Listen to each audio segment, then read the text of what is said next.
Vous êtes branchés sur Radio Tonique. Et il est pile 20h.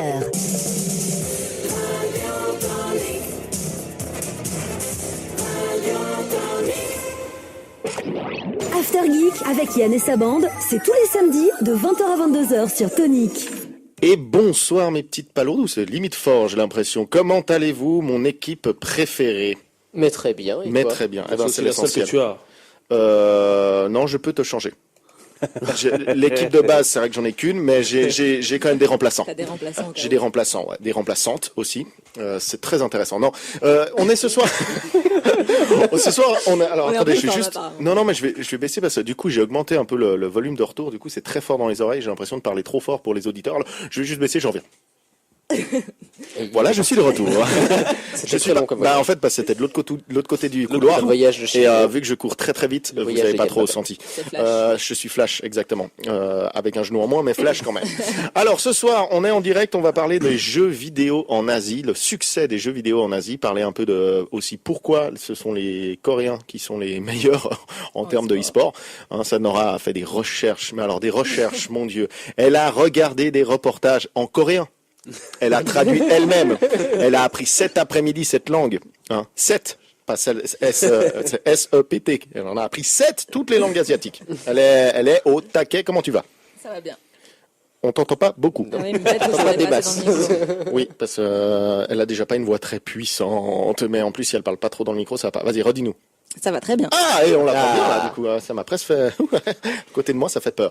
Eh ben, tant mieux, je suis content que tu sois là ce soir pour co-animer avec moi, parce qu'à partir de 20h45, il y a le Classico, il sera en fond, donc c'est possible que je sois un peu distrait. Je te laisserai gérer les boutons quand même, parce que, bon, on se souvient du lancement de Michael Jackson. Michael Jackson. Non, t'inquiète, je serai quand même là, y a pas de souci. Au pire, j'ouvre le PC cartoucheur, et puis je mets le match, et puis on diffuse en direct. Tu peux faire commentateur sportif. Ah, mais c'est un magnifique goal! Ouais, enfin, non, ce sera pas pour tout de suite. J'ai avec moi, en face, à travers la vitre, Léandre, qui est mort de rire. Comment tu vas? Ça va, merci. Voilà. Tout en simplicité. Oui, mais au moins on sait, parce que vraiment tu joues très bien la fin de phrase. Tu baisses ça va, merci. On sait que c'est la fin de phrase. Très bien. À côté de toi, il y a Luciano. Luciano, position BG, comment tu vas? Ça va super, merci. Je suis content. Ça balance direct, hein. À peine 2 minutes d'antenne et ça y est. Non, mais attends, il clash. le type, on lui a fait un compliment sur son cul avant l'antenne. Il s'en tout péter. Par contre, ouais, check-le, parce que ça fait 10 minutes qu'il essaye de te serrer la main pour dire bien joué. C'est bien. Ce que tu sais pas, c'est qu'il avait une épine empoisonnée, il te l'a plantée dans la main, tu vas mourir dans 5 minutes. Tu dis ça, mais j'ai vu le film hier, Sherlock Holmes le 2, et il y en a un qui est mort comme ça. Bref, la belle voix d'ombre. On s'égare. Non, s'égare. je vais très bien, je suis content d'être de retour après une semaine d'absence. D'ailleurs, petite parenthèse, c'était une très très bonne émission la semaine passée, donc bravo à vous tous. Merci, et c'est trop cool parce qu'elle est pas enregistrée. Quoi? Oui. Ah, mais si, je te l'ai dit en plus. Non? Si, je l'ai dit. Oh. Je l'ai annoncé, vous étiez tous là. Malheureusement. Oh. C'est pour ça qu'il faut écouter en direct. C'est ça. C'est pour que je tease justement pour que les gens disent oh, en fait, faut vraiment écouter quoi. Mais à chaque fois qu'on a un invité, hein, oui, on a 4 gros invités, 3 fois ça a pas enregistré. C'est quand même fou, hein. C'est ballot. Surtout que c'est rare qu'on arrive à inviter des gens. Et ben du coup, la meuf, elle nous vend tellement bien. En parlant d'invités, Blagounette. Blagounette, oui, tu vas te taire. Donc ce soir, on a un invité surprise. Mais qui c'est? Bastien. Comment tu vas, Bastien? Bien. Je vais bien. Bien, tu vas bien. Au moins c'est sûr, le mot est bien. Il est dedans. Eh ben, ravi que tu sois parmi nous. Miaou. Pardon. Pourquoi? Parmi nous. Voilà. T'es parti loin. Ah, là, je suis parti tellement loin. Je m'en veux un peu d'ailleurs. Et ben, content que tu sois là. Mais tu vas toujours bien après ça, après cette blague, Bastien? Sans commentaire. Je crois que je le désespère. Ouais, je crois que le but c'était qu'ils viennent, qu'on s'amuse, que tout le monde reparte avec le sourire. Je crois que ma mission est ratée. Il a failli claquer la porte direct. Ah oui, il a fait. Il a enlevé son casque. Il a fait tout. Assieds-toi. Et du coup, le dernier qui est ici, c'est notre cher journaliste sportif, bien entendu, e-sportif. Ça se dit pas trop, mais c'est pas grave. E-sportif, parce que Nicolas, influenceur make-up. Influenceur make-up. Mais l'influenceur make-up, il a fait une pause. Multiples facettes. Ouais, il a pas trop Instagram en ce moment. Il l'a mis en privé et tout, puis il met pas trop de vidéos. En ce moment, il est pas bien. Il est pas trop tuto en ce moment. Ouais. Pas grand chose Ouais. sur Instagram. Ouais, vous êtes pas, Par contre, vous pouvez me suivre sur Twitch. Oui. Le regard. Le gars a cru que c'était ici, le but c'était open space pour les pubs. Tu sais, suivez-moi sur Twitch, donnez-moi des dons, j'aimerais bien arrêter de bosser et que vous me payez. Ouais, merci. Non, tu es fou Nicolas. Donc aujourd'hui, j'espère que vous avez bien bossé parce que alors Nora nous a envoyé 165 messages de ouais, moi j'ai regardé un peu et elle t'a donné la liste, t'avais l'impression que tu faisais des courses pour 8 ans. Tellement qu'il y avait d'informations, donc elle au moins elle est au taquet. J'ai un peu cherché. Voilà. J'imagine pas. Mais bon, moi pas comme ça, parce qu'après si j'ai des mauvaises infos, je me sentirais mal. Eh tu vois. ben, ça montrera que bah même là, quand faudra tu bosses, si le talent n'est pas là. Non, mais voilà, Nico, on sait qu'il bosse un peu. Lucci travaillait aujourd'hui, c'était un peu plus compliqué. Il a quelques infos quand même pour nous. Voilà, il a fait quand même ses recherches. Et Léandre, il nous a dit qu'il avait pas mal recherché des choses qu'il n'a pas trouvées. Voilà. Le résumé, parfait. C'est ça. Et après, il a passé la journée à essayer de chercher un titre d'un jeu Non, qu'il mercredi. a trouvé ou pas Depuis Depuis mercredi. Non, toujours pas. Le titre d'un seul jeu. Oui. Alors, il faudra peut-être revoir les procédures de recherche. En fait, il a fait Google jeu dont je ne connais pas le titre. C'est sorti. J'avais entendu dans une vidéo YouTube avec un youtubeur que je suis, mais j'en suis tellement que je sais plus lequel c'est. Alors j'ai passé des heures aussi à suivre des vidéos et j'ai toujours De youtubeurs. De youtubeurs. Après, t'as des bandes de Regardez porn et des voilà. vidéos aléatoires jusqu'à essayer, en Non, espérant un peu- trouver la bonne, c'est ça? Non, c'est que j'ai à peu près regardé les vidéos qui parlaient un peu de jeux vidéo, les choses comme ça. Heureusement, c'est le thème. Donc, non, mais en fait, ce qui est cool, c'est qu'il suit des youtubeurs, ils font qu'une seule vidéo sur le gaming, puis après, c'est plein d'autres choses. Ils ont pas 65 vidéos que sur le gaming, tu sais. J'ai regardé quelques vidéos de quelques youtubeurs sur le gaming. J'ai mis en pause Luffy qui fait du make-up. Et puis, par contre, au bout de 75 vidéos de Squeezie, j'ai toujours pas trouvé. Pas Squeezie, ça c'est sûr. Mais... Ah, t'aimes pas Squeezie, apparemment. Ah, si. Mais j'aime bien ce qu'il fait maintenant, pas ces jeux vidéo. Très bien. Ensuite. Ok, du coup, on verra ce qu'il a comme info quand même, parce qu'il va essayer quand même de nous faire deviner. Peut-être que les auditeurs vont comprendre de quoi il parle et ils vont pouvoir nous écrire sur le Messenger de Radio Tonique pour nous dire le titre du jeu qu'ils cherchent. Donc ça, ce sera le défi des auditeurs. Peut-être que Léandre leur offrira le resto. McDo peut-être. J'ai dit un resto. Déjà, ce serait bien qu'ils nous remboursent nos restos. Il nous enverra nous au resto. C'est déjà pas mal. Et puis nous, on invitera. Et puis il fera crédit. On invitera l'auditeur qui aura trouvé. Et ce sera un crédit. On est sa banque. Donc je laisse Léandre, t'as encore une chanson pour deviner, pour te souvenir en fait de ces fameux jeux. Parce qu'apparemment c'est une série de jeux qui est exclusive en Asie. Non, on en a eu, je crois, 2 ou Oui, voilà, 3 puis là-bas, ils en ont 15. En Europe et en Amérique. Et puis eux, 100%, ils ont eu une chez 100% tout le reste. la série dont je t'ai parlé. Très bien. Donc en fait, Nico n'a même pas recherché. Il sait ce que c'est. Toi, tu dis non quand il te dit ce que c'est. Puis il m'a donné 2 titres. Le premier, j'ai dit non, c'est pas ça, mais Ouais. peut-être que l'autre titre. puis t'as pas cherché une fois qu'il t'a donné le nom. Si, mais j'ai pas retrouvé le nom exact du truc. Je sens que Nico va faire une recherche en 35 secondes pendant la musique. Il va te trouver le truc et ça va nous prouver qu'il n'a pas recherché depuis que tu lui as donné le titre. On va voir ça. On vous le tient au courant, les auditeurs. Non, c'est trop tard. C'est moi. Aussi, je travaillais aujourd'hui. Ouais, non, mais c'est facile pour nous écrire, ça va. Par contre, Luciano, je t'en dire, nous a pas écrit le cours. Moi, j'ai pu aller écrire vite fait parce que je suis allé aux toilettes. Mais chercher pendant 20 minutes aux toilettes. Si, parce qu'on sait très bien combien de temps ça dure les toilettes avec toi. Alors on se retrouve dans 5 boulot. Oui, c'est ça. On se retrouve dans 5 minutes, le temps d'écouter I Believe in a Thing Called Love de Darkness. Un sujet, un débat, c'est maintenant dans l'After Geek. Et oui, il est l'heure de parler du coup des succès des jeux vidéo en Nazi. Asie. Il faut faire faut couper un peu la liaison, sinon c'est pas tout top. Alors, Un peu extrémiste. un peu voilà, ne partons pas dans les extrêmes, c'est ça, ce sont les succès de jeux vidéo en Asie. C'est très laid. Hein. C'est très laid. Très laid. En Orient. Il faut voilà, Chine. merci. Exact.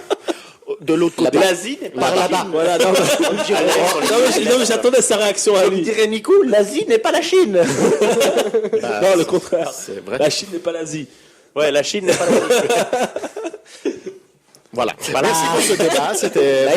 Est-ce que ce débat est en lien avec le succès des jeux vidéo? Est-ce que c'est parce que la Chine n'est pas l'Asie ou l'Asie n'est pas la Chine? Non, c'est juste que tout à l'heure, Nico est en train de faire des recherches et après il s'est énervé. Il dit putain, la Chine. Non, alors c'est déjà, on pas dit pas l'Asie. ça. Ça perd une popette. Voilà. D'autant que dans le succès des jeux vidéo en Asie, la Chine n'est pas forcément le principal acteur. Voilà, donc ce sera du malgré coup un plutôt Un marché parallèle pour le Japon et quand même la Corée, quoi. la C'est les Corée deux grands du Nord. acteurs. Moi, niveau Corée, je suis Taïwan. assez bon. Mais, Ouais, sur ton chemin. mais, mais Allez, bonne soirée. maintenant, en fait, je ne peux plus faire de danse. Du coup, Voilà. c'est vrai que j'ai un peu lâché le pas, quoi. Donc, Il y a des gens qui démissionnent pour moins que ça. Hein. bah, tu veux savoir Viré. Non, non, mais j'allais dire, déjà, pour démissionner, il faut un contrat. Donc, comment te dire si tu veux juste partir, tu peux, mais il n'y a pas de démission ici. Il n'y a déjà pas d'émission tout court. Alors, de démission, parce que... Donc, je vais du coup donner la parole à Luciano, parce que Luciano, c'est apparemment celui qui a le moins bossé, j'ai envie de lui faire chier. Bah, à part moi. Attaque gratuite, allez hop. Non, mais voilà, qu'est-ce que tu as à nous dire de particulier et lance le sujet, on verra si les autres rebondissent. Bah, c'est en fait, ça le secret, en fait. Non, Léandre, ne rebondis pas, rien. Non, sans déconner. Ça m'arrangerait que j'ajoute mes notes en complément. En complément. Ok, alors En moi, fait- ce que je te propose, c'est, t'aimerais compléter qui? Voilà, j'aimerais compléter.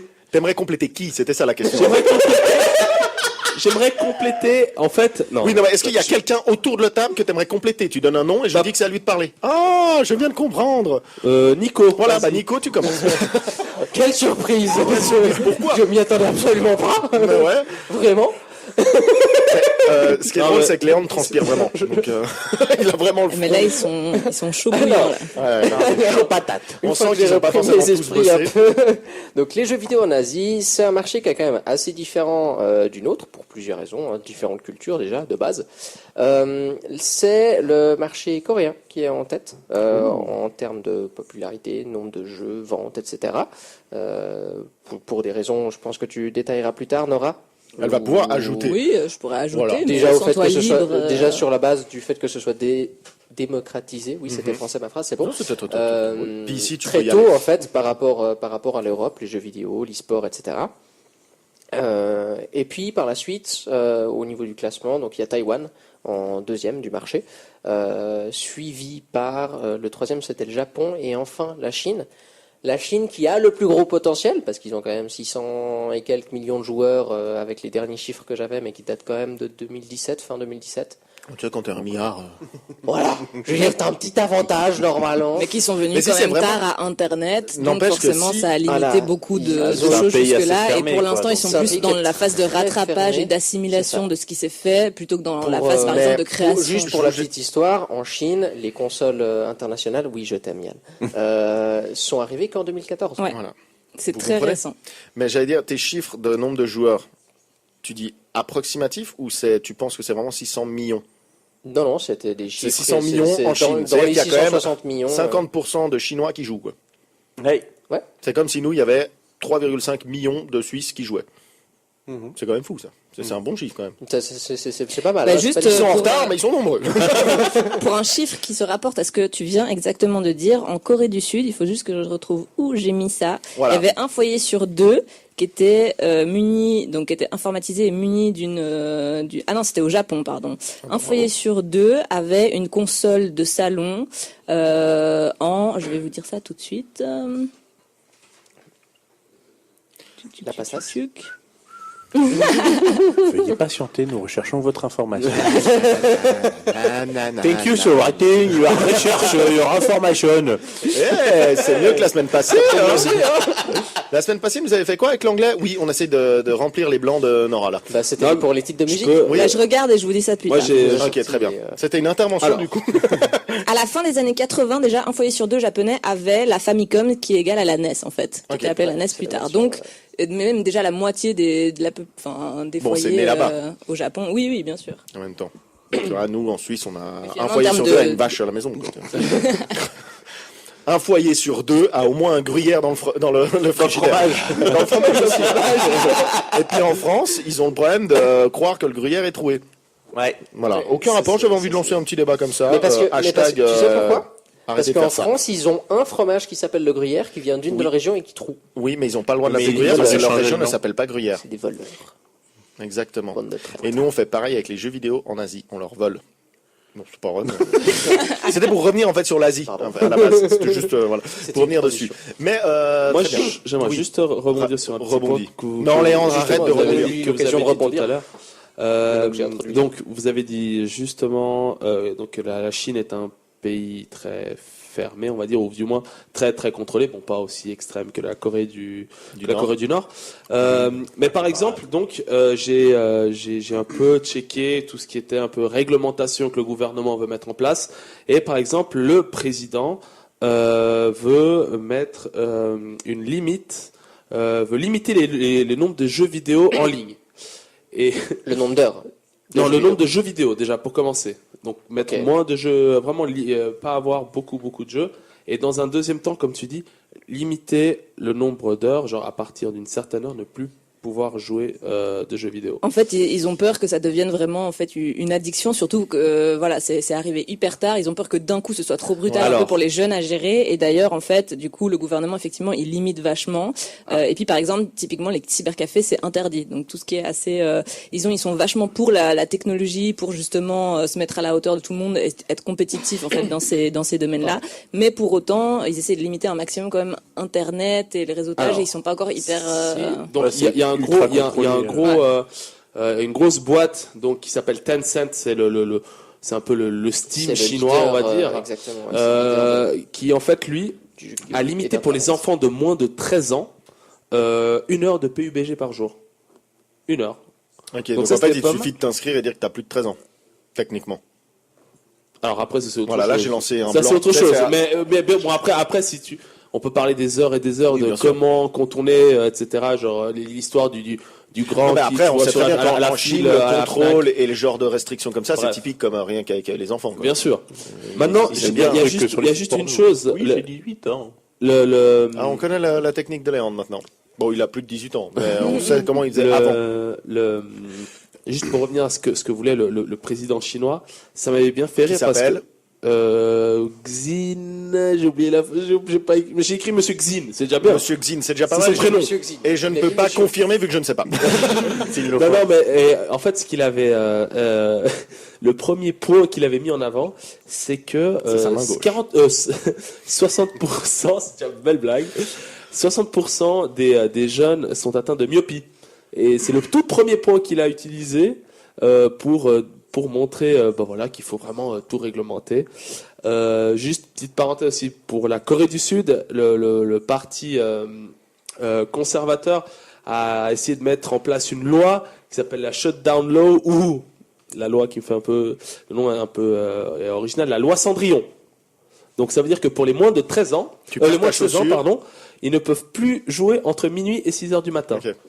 Donc voilà, et après avec cette loi également taxer les grosses boîtes pour créer des. Ah, mais merci. Tu peux le dire, donne-le. Xi Jinping, merci. Avec l'accent. Ping. Ping. C'est le nom de celui qui.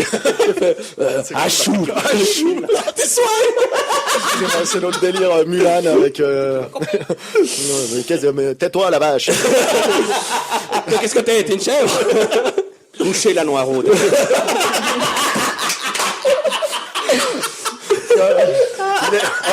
Le petit vénard. Couché là. Et ah oui, et dernière petite chose du point de vue un peu santé par rapport à la Corée du Sud, ce qui m'avait assez frappé. Voilà, comme on dit, c'est considéré comme un sport national, hein. Et donc il y a un suivi médical pour des joueurs semi-pro.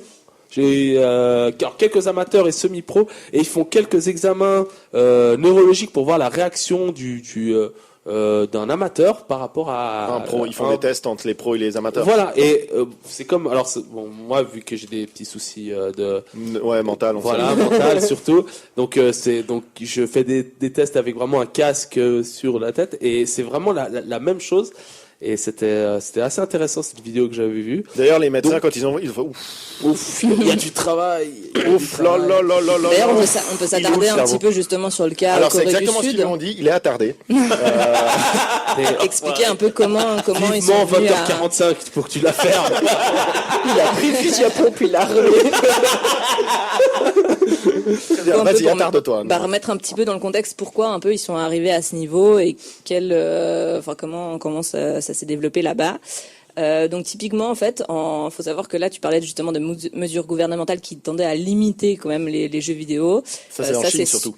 Non. Il le disait encore. La loi 100 millions, c'était mais voilà, encore. mais parce qu'il y a eu des ouais. gros problèmes d'addiction suite au fait que c'est tellement popularisé. Mais du coup, en fait, le gouvernement, au contraire, lui, il a été très tôt plutôt pour miser à fond sur les jeux vidéo. Et par exemple, en 1999, donc c'est quand même ultra tôt, il y avait un programme gouvernemental qui s'appelait Cybercorea 21. Et du coup, c'était tout ce qui était subvention et promotion de tout ce qui allait lié à la technologie de l'ordinateur. Parce que là-bas, en fait, l'essor des jeux vidéo, c'est fait par les PC et pas par les consoles. Il y avait des consoles un peu comme en Occident qui venaient du Japon. Mais le problème, c'est qu'avec l'historique des deux pays, ils acceptaient pas trop les jeux japonais. Donc finalement, il n'y avait pas beaucoup d'intérêt d'avoir une console. Du coup, en fait, c'est vraiment à l'arrivée du PC et puis finalement d'Internet qu'il y a vraiment eu tout de suite un engouement là-dessus. Et du coup, il y a eu beaucoup de cybercafés. Ils subventionnaient tout ce qui était justement Respire, tranquille, t'as le Internet haut débit, ils subventionnaient le fait d'informatiser les foyers, de rendre plus accessible l'achat d'ordinateurs, en fait. D'ailleurs, en parlant dessus de cybercafé, ce qui s'appelle les PC Bang là-bas, c'est toujours d'actualité. Oui, bien sûr. Qu'est-ce qu'il rigole? Ils sont équipés, c'est des machines de guerre qu'ils ont. Et en fait, des machines de guerre. Ouais, et puis c'est là-bas, en fait, qu'au tout début, presque avant Internet, quand même, ils faisaient les premières LAN parties. Parce que dès le moment où tout le monde avait de l'ordinateur, ils se regroupaient. Et puis l'ordinateur, contrairement à la console où tu peux jouer maximum à 4, tu pouvais brancher autant d'ordinateurs que tu voulais pour pouvoir ensuite faire une LAN. Exactement. Et ensuite est arrivé l'Internet où c'était quand même beaucoup plus facile de se relier en réseau. Mais déjà avant ça, ils reliaient en branchement, quoi. Donc voilà. Et Quoi Du coup, c'est vraiment en fait via le PC et via un certain type de jeu aussi que l'essor en fait et l'engouement pour les jeux vidéo sont arrivés, notamment avec le jeu StarCraft en 1998, qui avait d'ailleurs une plateforme de rencontre un peu comme un réseau social en son sein. Et bon, ça venait des USA, hein, mais après du coup, le gouvernement il a essayé en fait de subventionner aussi pour qu'il y ait des développeurs coréens qui s'y mettent et qui trouvent une brèche pour faire un petit peu leur style de jeu. Et puis c'est aussi avec tout cet engouement autour de StarCraft et du fait que les gens jouaient énormément qu'ils ont décidé de subventionner en fait des compétitions.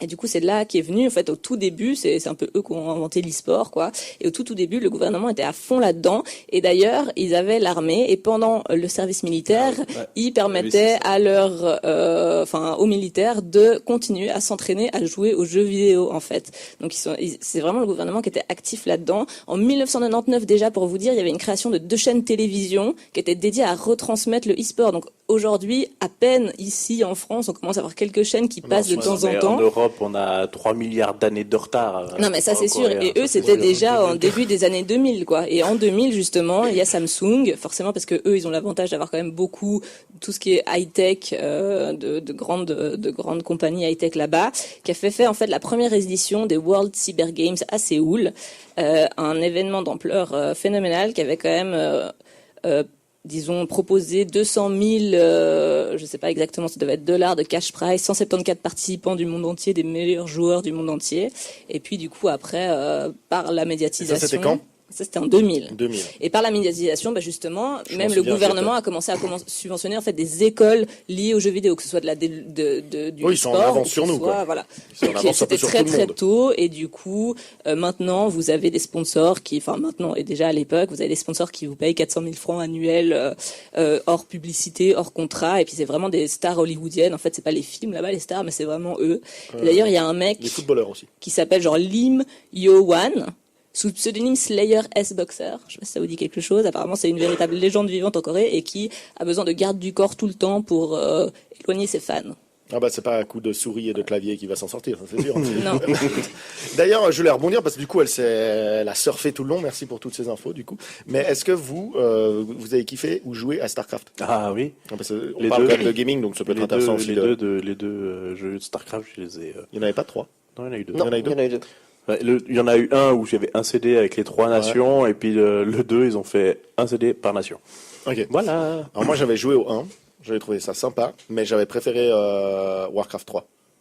Ah ouais, du c'est même, vraiment deux univers différents. C'est des univers différents, mais le Et jeu le gameplay est différent. Après, ce qui a aussi. plu, c'est vraiment du le jeu de côté se stratégie, mais par contre, réunir. Starcraft demande quand même beaucoup plus d'action et de maîtrise qu'un jeu Ça comme dépend, Warcraft. ouais. Bon, après, c'est sûr que StarCraft a les véhicules ou les trucs à tir à longue portée, que le Warcraft, c'est vraiment du corps à Mais corps. aussi sur la ou gestion les des archers. ressources et autres. En fait. Les Je trouve ressources, c'est quand quasi même la même chose, quoi. T'as deux ressources, t'as l'or et le bois pour Warcraft, et puis le gaz Vespine, et puis les diamants pour StarCraft.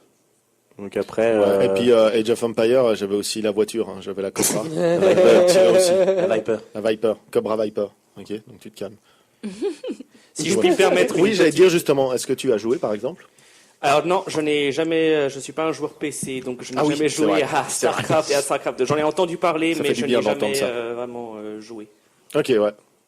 Mais en revanche, j'ai une petite anecdote, je rebondis sur Non, Léandre, ce qui a été arrête. dit sur le gouvernement et le président Xi Jinping. Tu vois comment ça se dit? Il y a aussi des histoires qui circulent sur de la censure, puisque oui, ce cher président chinois a censuré récemment un contenu dans Kingdom Hearts 3, notamment, si vous avez entendu Ok. parler. Oui, bien. Que voilà, il a été souvent comparé à Winnie l'ourson.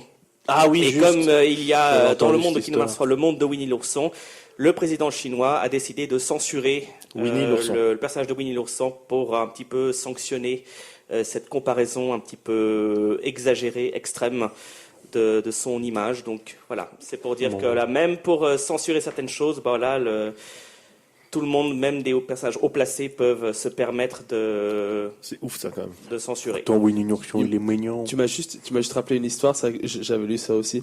Il y avait un jeu, je me rappelle plus du jeu, je crois que c'est Modor, ça s'appelle. Je sais pas si ça vous dit Alors quelque là-bas, c'est chose. le monde. Mordor. Normalement, c'est Mordor, Mordor. bref. Mais, Et c'est un jeu qui avait été initialement commercialisé en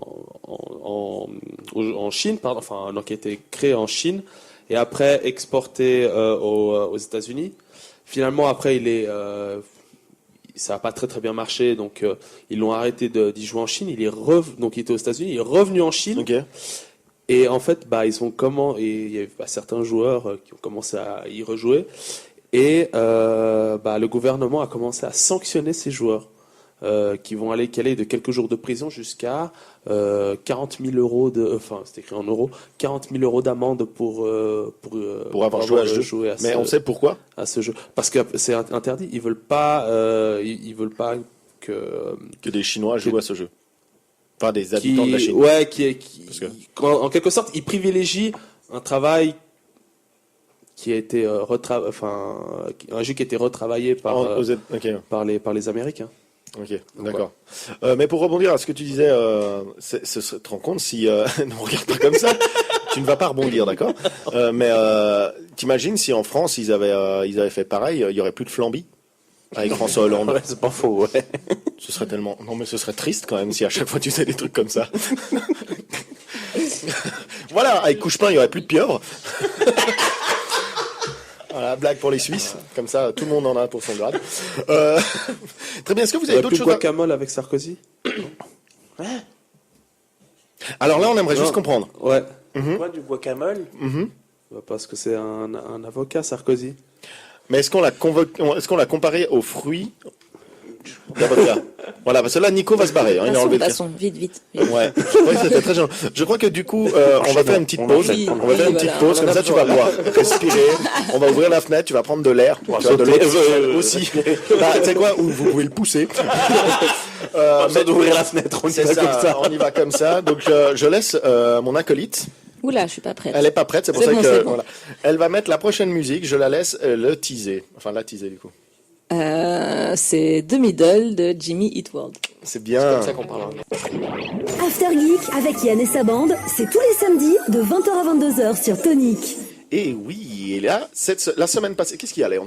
Tu fais pas de petits mouvements comme ça? En plus, ça fait un bruit de micro qui siffle. Voilà. Tu te... Oula. Voilà, alors je crois que... Ah, le mien est éteint. Non, je crois que ça c'est Luciano. Non, c'est pas moi maintenant. Non, mais pas c'est possible. Qui a son sonotone qui est branché? là? Ça peut être... voilà. Je crois que... je sais pas. Bah, mettez tous vos téléphones en mode avion, peut-être, déjà. Voilà, on verra bien. Est-ce que tout le monde va bien? Est-ce que tout le monde est là? Est-ce qu'on a retrouvé Nora? Tout est là? Oui. Toi, tu vas bien? Eh ben, ça va être l'heure de la chronique de Nono et qui va nous faire la chronique des sorties du mois de mars. Oui, la chronique de l'agenda satirique. Bon, alors je m'accroche. Il y a toujours cette petite... Oui, c'est un peu gênant, on va faire abstraction. On va essayer de faire ça. Eh ben, que de boulot en ce mois de mars. Et je me suis dit, si je le fais la veille, ça va le faire. Hein. Eh ben, pas de bol, j'avais pas vu qu'on avait 6564 jeux qui sortent ce mois-ci. Ça t'apprendra, tiens. Alors, je me suis dit, garde que ceux asiatiques, comme c'est le thème. Pas folle la guêpe. Mais bon, après, fallait que je trie, que je me renseigne sur chaque nom de développeur. Alors, j'ai laissé tomber. Personnalité très téméraire. Et j'ai décidé de commencer... de commenter De commencer ou commenter? Personnalité téméraire. Oui, j'ai décidé de commenter toute ma chronique comme si on était deux. Mais on est deux. Gollum sort de ce corps. Vite. Ça y est, il est parti. Non, il revient. Mon précieux. Comprendront la référence à qui. Enfin bref. L'Oscar de la meilleure actrice est attribué à... C'est génial. Je pense qu'à la répétition, ça devrait mieux se passer. Hein. Non, tu n'as pas d'amis. Personne ne t'aime. J'ai direct pensé à Bastien. Elle doit le prendre pour elle directement, cette phrase ou...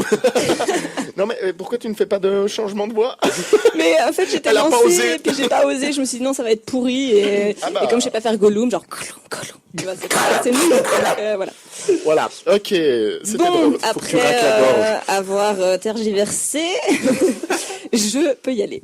Donc le 5 mars sort Left Alive sur PC et PS4, un jeu d'action dont les 3 protagonistes doivent survivre à une armée futuriste en 2127. Alors tu peux opter soit pour foncer dans le tas avec tes aptitudes au combat, soit par une stratégie plus discrète comme l'infiltration. Alors laquelle de ces techniques tu vas choisir, cela dépendra surtout de ton partenaire, Léandre. Mais ce jeu peut être intéressant car tous tes choix ont une incidence sur l'histoire. Je risque d'écorcher le nom suivant, Truberbrook. Alors le pitch du jamais vu, un jeune scientifique américain se voit offrir un voyage gratuit dans un village qui s'appelle Truberbrook. Merci les gars, heureusement que vous suivez. Exactement, en pleine guerre froide, et il va découvrir des choses étranges, enquêter, et pourquoi pas sauver le monde, pour un ricain, sauver le monde, c'est du jamais vu. Non mais reprenons depuis le début. Déjà, moi, on m'offre un voyage, je me dis qu'il y a une entourloupe. En plus, dans le camp ennemi, sérieux, il n'y a pas besoin d'être Sherlock, j'y vais pas, bam, fin du jeu. Non, et puis c'est cliché, surtout, ce côté Amerloc qui sauve le monde. Si c'était des images genre à la Code, ce serait encore plus cliché, mais là, il se rattrape avec un univers original, genre Wallace et Gromit. Enfin, je sais pas si vous voyez un petit peu le genre d'image. C'est la première et seule référence que j'ai trouvée en voyant les graphismes, mais vous irez voir par vous-même, le trailer est merde. On passe à Dead or Alive 6 du développeur Koei Tecmo, sorti hier sur PS4, PC et Xbox One. Alors pour faire court, c'est un jeu de combat où tu vis, où tu meurs. Ouais. Traduction. Celui avec les bikinis, non? Exactement, voilà. avec les filles à moitié à poil. Voilà. Ah, c'est pour ça. Ça, je connais. Ils sont belles tes références là. Alors Capcom sort quant à lui Devil May Cry 5. J'ai tellement bien dit Devil May Cry 5 plutôt. Ouais. Le 8 mars sur PC et console. Excuse-moi, ça me fait juste penser à notre pote Stéphane qui hier nous a dit qu'il avait regardé A Star is Born. Moi sincèrement j'ai cru qu'il m'avait dit A Star is Born. En fait c'était A Star is Born. Avec les voilà. Donc c'était juste le petit coupure, mais merci à tous les anglophones comme Léandre. Voilà, et donc on y découvrira un Satan très émotif, il a même chialé devant Titanic à Skip. Oui, le diable peut pleurer, une nouvelle bouleversante dans le 1. Maintenant ça fait 5 volets qui nous le répètent, je sais pas trop ce qu'ils ont pu trouver de nouveau, après avoir vu pleurer devant Légende d'automne, Peter Elliott le dragon, Armageddon, Gladiator, le diable a lâché une larme quand il s'est vu habillé en Prada. Oui, ce soir c'est avalanche de blagues pourries. Le 12 mars. Sortez-moi de là, je suis une célébrité. Le 12 mars sort Outlaws of the Old West, un western du studio Virtual Basement. Alors voici le résumé que j'ai lu sur un site internet. Le studio indépendant s'est lancé dans la création de son propre MMO de survie bac à sable. Voilà, autant dire qu'on m'a perdu, bac à sable, j'ai pas cherché plus loin, je suis passé au suivant. Donc pour ceux qui attendent désespérément Avengers 3.8.9, j'ai une pépite qui va vous réconforter dans votre impatience. Lego Marvel Collection, qui regroupe les 3 jeux de la série sur PS4, et vous pourriez même attendre le film jusqu'à 2012, grâce à ce jeu, franchement, c'est pas beau? Non, vous avez pas envie d'attendre? Jusqu'à 2012. 2022. Voilà. Avant n'était pas mal. Le problème, c'est que 2012. Comment te dire, on l'a déjà passé. Je suis dyslexique des chiffres parce que j'aurais dû mettre 21 en fait. Bref. Ok. Tom Clancy's The Division 2 sort le 15 mars sur PC, PS4 et Xbox One. Oui, c'est chouette. Alors, pour en apprendre plus, écoutez ma première fois. Alors, vous me direz, mais quel est le rapport? Pourquoi elle veut nous raconter sa première fois? Et ma première fois au jeu de Division 2 testé à la Paris Games Week, bien sûr. Ah, d'accord. Oui, quel jeu d'actrice. Juste pour vous dire que Yann va me faire un petit cadeau ce mois-ci, et comme on est à la radio, il ne peut pas refuser. En parlant de... tu vas m'offrir le jeu? Ah, le gars ne suit pas du tout. Si, il a juste l'offrir à lui-même. C'est que moi, je me l'achète pour moi. Après, tu seras là, tu joues rien, mais demain, je l'achète. Dans les heures où il dormira. Voilà, exactement. Du coup, en parlant de toi, Yann, il y a le jeu d'aventure One Piece World Seeker de Bandai Namco qui arrive le 15 mars. Alors, pour te représenter le style du truc, c'est Sangoku avec un chapeau. Alors, on a beau avoir une chemise ouverte et les abdos, il y a quand même les tongs, et en plus, il n'y a pas de Kamehameha, donc ça fait un peu moins badass. Oui, et puis c'est un élastique, ce gars. Ouais. Et en vrai, en fait, c'est tiré d'un autre manga sur Eiichiro Oda. Voilà, c'était mon petit point. C'est celui en monde ouvert, celui-là, non? Quoi? C'est le One Piece en monde ouvert, non? Non, c'est One Piece, T'es en en train tout de cas. me parler de One Piece, je connais pas. Donc, je connais vaguement le manga, j'ai pas regardé l'animé, j'ai pas regardé un seul épisode. Vous parlerez pendant la pub. Donc ça fait fermez vos gueules. Ouais, alors, mon gars, tu te tais, ok? Mais bonne nouvelle, le gaming devient vraiment hyper inclusif. On a représenté des femmes, des trans, des elfes. Oui, certains peuvent s'identifier à des elfes avec les oreilles pointues. Des hélicoptères d'attaque. Sont devenus assez tendance. Et du coup, les mecs se sont dit, bah oui, faisons un jeu de civilisation d'hommes-cochons. Voilà, c'est presque un euphémisme. Non, Léandre, du coup, ça s'appelle Ymir et ça sort le 15 mars sur PC. C'est pour, Je parlais par rapport à son goût pour les jeux de stratégie. Ah, oui. Bah oui, bah oui. Pas pour le cochon. Ah non, pas du tout. Oui, bien sûr. En même temps, c'est toi qui parlais de meuf en bikini tout à l'heure. Bon. Léandre, t'as un joli petit cul, apparemment. Ouais. Je tiens à le préciser. J'ai une petite cuisse sympathique. Oui, sympathique. Et maintenant, je vais vous parler d'enfin un jeu qui est fait pour moi. Alors vous allez me dire, mais qu'est-ce que ça peut bien être? Les démineurs. Quel quoi salaud, le démineur. Bonne vanne. C'est fair play. Oh, bravo. Non, mais je vous donne un petit indice. This is the voice. Yeah! SingStar. Du titre complet, la plus belle voix, c'est The Voice, la plus belle voix, vraiment. Oh, d'accord. Donc j'annonce, à la fin du mois, je serai seule à la radio parce que tout le monde aura les tympans pétés, voilà. Je me réjouis de prendre le pouvoir. Je m'emballe un petit. Elle s'emballe là-bas. Le prochain, c'est pas pour les peureux, désolé Nico et Léandre. Ça s'appelle. Pas peureux. Non. Non. C'est juste le Trouguemec qui est un peu différent des autres, c'est tout. Ça s'appelle Immortal Legacy de Jade Cipher. Ça sort le 20 mars sur PS4 et c'est un survival horror de Viva Games annoncé lors de la conférence de Sony au Tokyo Game Show de l'année passée. En gros, un crash d'avion, une jeune femme à la recherche de ses proches et des galeries infestées de créatures cauchemardesques. C'était Descent. Bah un peu, ouais, on va trop Je kiffer. crois que c'est tiré d'une histoire vraie, ça. Bon, bref. Des créatures cauchemardesques. Oui. Ouais, Bon, peut-être qu'elle était... Oui, en fait, crash d'avion, elle recherche quelqu'un, puis ils ont Rajouter romancé ça en mode horreur, quoi. Donc, c'est pas une histoire voilà, vraie, il quoi. faudra ajouter un petit truc en plus. Bah, ouais. petit peu Non, de j'allais piment. dire un truc horrible. Non, c'est bon. Mais du coup, en parlant d'horreur, le 26 mars sur tous les supports sort The Walking Dead, The Final Season, épisode 4, du nom de Take Us Back. Ah, Eh ben c'est non, Telltale. on est au dernier épisode, donc Take Us pas back. Mais bon, ça vaut peut-être le coup d'y jouer, parce que chaque choix détermine sa propre fin. Et pour finir, World Next Door, quant à lui, sort à la toute fin du mois sur ordi et Switch. Non, Yann, pas de Girl Next Door. Tu ne verras pas Alicia Cuthbert en réalité virtuelle. Heureusement pour moi, je ne vais pas dormir avec le CD du jeu sous mon oreiller. Connasse. Et c'est la fin.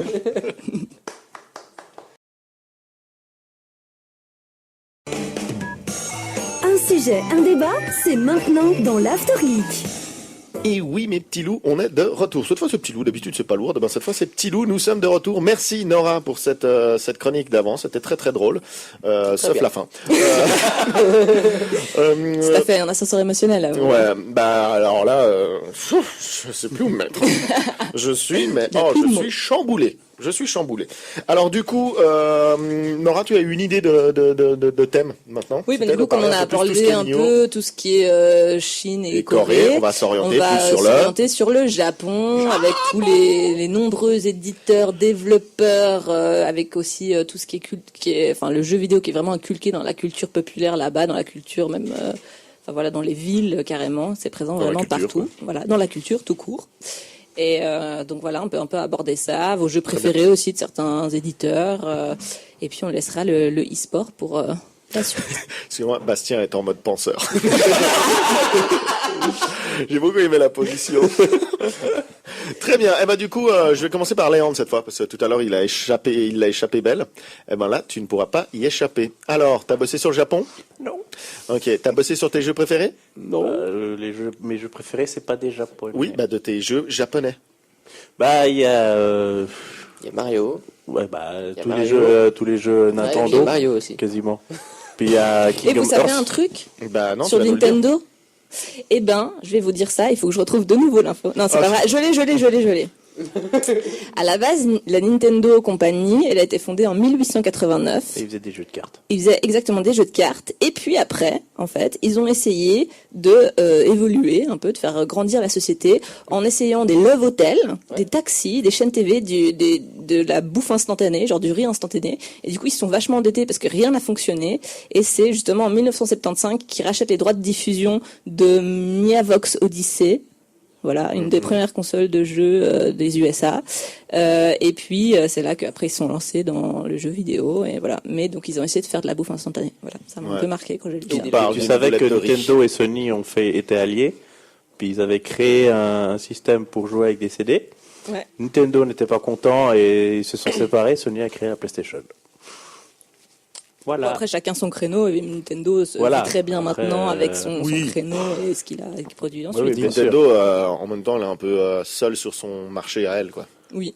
Bah pour l'instant avec sa Switch. Bah non, mais par rapport aux même les types de jeux souvent qu'ils ont. Les jeux familiaux, c'est des jeux un peu exclusifs sur Nintendo. Ils ont une garder des licences. Je sais pas si vous avez vu dernièrement ce qui s'est passé dans le monde du jeu vidéo avec Nintendo et Microsoft. Bah tu vas nous le dire. Bah il y a Nintendo America. Si je réponds oui, tu t'arrêtes? Oui. Donc, continue. Donc, il y a Nintendo America et Microsoft qui se sont vus parce qu'ils ont les bâtiments qui jouent du piano dans la même ville. et ils vont s'allier pour que du contenu Xbox et Nintendo se retrouvent sur les deux consoles. Okay. Donc, il y aurait une potentielle opportunité à ce que les jeux de la marque R, je sais plus comment elle s'appelle. Rockstar? Non, c'est un logo, il est doré et bleu. C'est les Donkey Kong, les. C'est rare. Hein. Ah, rare, oui. Rareware. Voilà, Rareware. Bah, qui pourrait revenir sur chez Nintendo. Donc GoldenEye. Donc peut-être potentiellement la Mini 64 avec les meilleurs jeux de la 64 qui étaient des Rareware. Ok, ça c'est une bonne info. Bonne info. Bonne info. Bravo Léandre, on applaudit parce que c'est très rare. Il a travaillé. Alors on s'arrête tout de suite, il a dabé. Non, mais ça mal au cou dans le faisant Très bien. Il y a une larme qui. Il n'y a pas qu'une larme, il y a tout là. Aïe. Alors on la met de musique. Très bien. Nico, toi, t'as des jeux que tu préférais en termes japonais ou... Mes jeux préférés, Golden Sun et Golden Sun 2, sont des jeux japonais. Sont édités développés par Camelot. Camelot, je sais pas comment. C'est Camelot. Voilà, qui est une boîte d'édition japonaise. Très bien. Tout simplement. Donc oui, mes jeux préférés sont deux jeux japonais. Donc ce qui est bien, c'est que les Japonais sont souvent jeux console. D'accord. C'est très rarement. Il y a pas forcément. Oui, ils ont beaucoup évolué dans les dans les jeux console, contrairement peut-être aux jeux à la Corée justement où c'est plus spécial. Oui. Du coup, Corée c'était plus dur, mais Japon. Est-ce qu'il y a des jeux que tu aimes, des jeux japonais que tu aimes, Bastien? Écoute, il y en a plein, que ce soit des séries, que ce soit des jeux tout simples. Et lequel tu gardes le meilleur souvenir? Que ce soit une série ou un jeu précis? Il y en a plein, mais après je garde un bon souvenir de la série des Tales of, qui est une série japonaise développée par Namco Bandai, où il y a déjà une quinzaine de jeux principaux sortis à travers le Japon, l'Amérique et l'Europe, dont malheureusement, nous en Europe, on n'a pas eu vraiment droit à toute la série, à mon grand regret, personnellement. Ça me rappelle une série de jeux. Ça me rappelle, ce que tu es en train de dire, ça me rappelle un truc que Léandre voulait parler, que Léandre a dit non, c'est pas ça, mais c'est bien ça. Et Tales of, voilà. Ok. Et du coup, tu as envie de rebondir là-dessus parce qu'à la base, c'est ça que tu cherchais, donc tu avais dû quand même entendre une rumeur ou quelque chose là. Non, parce que j'avais vu encore sur YouTube, sur un YouTuber, il parlait des jeux en général qui venaient du Japon et puis c'était un pêle-mêle comme diraient certains. Comme dirait Kazar. Voilà. Et dans son pêle-mêle, il parlait de jeux qui étaient dommages, qui venaient pas, qui étaient un peu exclusifs dans le Japon gardait jalousement certaines franchises pour eux et que on pouvait en trouver en piratage ou piratage. En version japonaise, merci. Il y avait un jeu qui était un préquel de la série Tale of, mais il y en a comme il y en a une chier, mais c'était imprécis et ça présentait les personnages, mais t'es pas obligé d'y jouer. Mais c'est un jeu très intéressant qui est vachement poussé et les joueurs sont déçus de pas pouvoir l'avoir en français et lui aussi, mais il a dit que c'était possible de le trouver, mais tout en japonais. En fait, la force du Japon et de ce qui se développe au Japon, c'est qu'ils ont réussi vraiment à avoir un peu deux créneaux, autant à réussir à exporter, ce qu'a pas forcément fait la Corée, qui voulait vraiment faire des choses qui ciblaient le public national, vraiment type les MMORPG dont leur public est fan. Et le Japon a réussi à faire les deux. Et en fait, le Japon a réussi à exporter quand même beaucoup de choses, et notamment grâce à la force déjà de qualité de jeu, d'innovation, de prise de risque, de nouveauté. Quand parfois les trucs plus occidentaux, ils reprenaient vraiment les mêmes séries ou les mêmes codes. Et surtout, ils ont utilisé beaucoup de références un peu à la pop culture, des familiarités qui sont dans l'Occident. Et par exemple, ils avaient fait un jeu, donc la série Castlevania, je sais pas si ça dit quelque chose de Konami. Ouais. Ça s'est vachement bien exporté parce qu'il y avait plein de références que les gens du coup de l'extérieur apprécient. Et pourtant, ils ont quand même réussi à avoir leur style propre et à contenter en fait.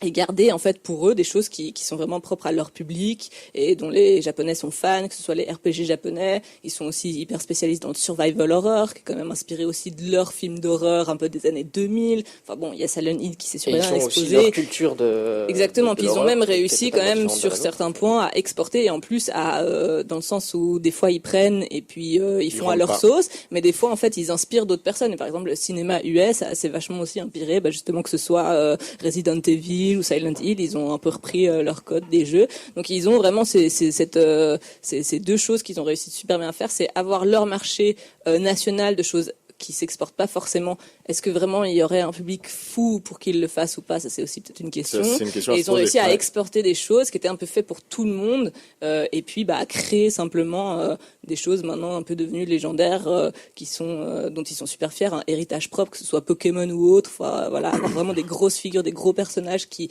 mènent d'en avoir constamment, qu'il y en a partout dans les villes, et en même temps d'avoir des choses plus un peu pointues pour eux, quoi.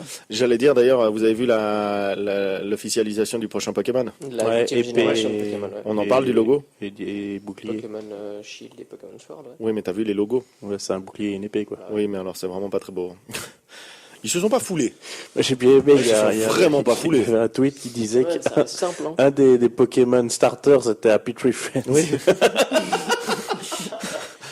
Non mais Tempo, Flambino et l'Arméléon. C'est les trois noms. Tu parles, mais c'était là le lapin. Et est-ce que vous allez le jouer? Oui. Est-ce que vous allez le prendre? Oui. Ok, et t'as déjà choisi entre Sword ou Shield? Bon, ça sera l'épée. Déjà, il faudrait qu'on termine Pokémon Go. Moi, je l'ai fini. J'ai pris tous les Pokémon que je pouvais choper. Voilà. 14. C'est ça. Le premier. Et après, j'ai arrêté. Ok, le niveau 2. Et toi, Lucci, tu vas le prendre? Il sera sur Switch, donc il doit déjà acheter la Switch. Je pense pas. Il sera pas sur Game Boy? Il est uniquement sur Switch? Que Switch, ouais. Okay. Je pense pas, mais juste pour moi mes jeux préférés. Moi j'ai beaucoup aimé la série Street Fighter en fait. Donc notamment il y avait sur NES. Donc c'était bien sympathique. La 2 Super NES, il y avait Super Street NES. Fighter 2. Ah, ouais. Et alors bon, c'est pas un jeu... Avec Ken et Ryu qui copient le Kamehameha. Ouais. Sans le rayon. Battez-vous, débattez. Hadouken. Ouais. Plus précis. Oui, Shoryuken. mais sans le... Ah, sans... Ryu, je me rappelle, mais pas de Ken. Si, les deux le font. Oui. Ouais. Et donc après, bon, il y en avait un autre, mais bon, même si le jeu de base est américain, c'était FIFA International Soccer, c'était le premier jeu que j'ai joué de foot sur Qui est sur l'ancêtre, Super NES. je sais jamais, de PES. C'est PES. De PES, ouais. Ouais. Ouais. Du coup, c'est pas américain. Ouais, mais mais en fait, quand je pense à FIFA International Soccer, je veux dire, c'est pas c'est comment dire, c'est pas l'américain, comme tu dis, c'est l'ancêtre de PES, voilà. Ok, ouais. Non, mais parce que t'as parlé d'américain. Ouais, non, mais on peut penser que ça peut paraître un jeu américain parce qu'on dit FIFA International Soccer, alors que pas du tout, parce qu'aujourd'hui, c'est vrai que FIFA, c'est EA, et EA, c'est américain. C'est yeah. Et voilà. Ok, très bien, merci.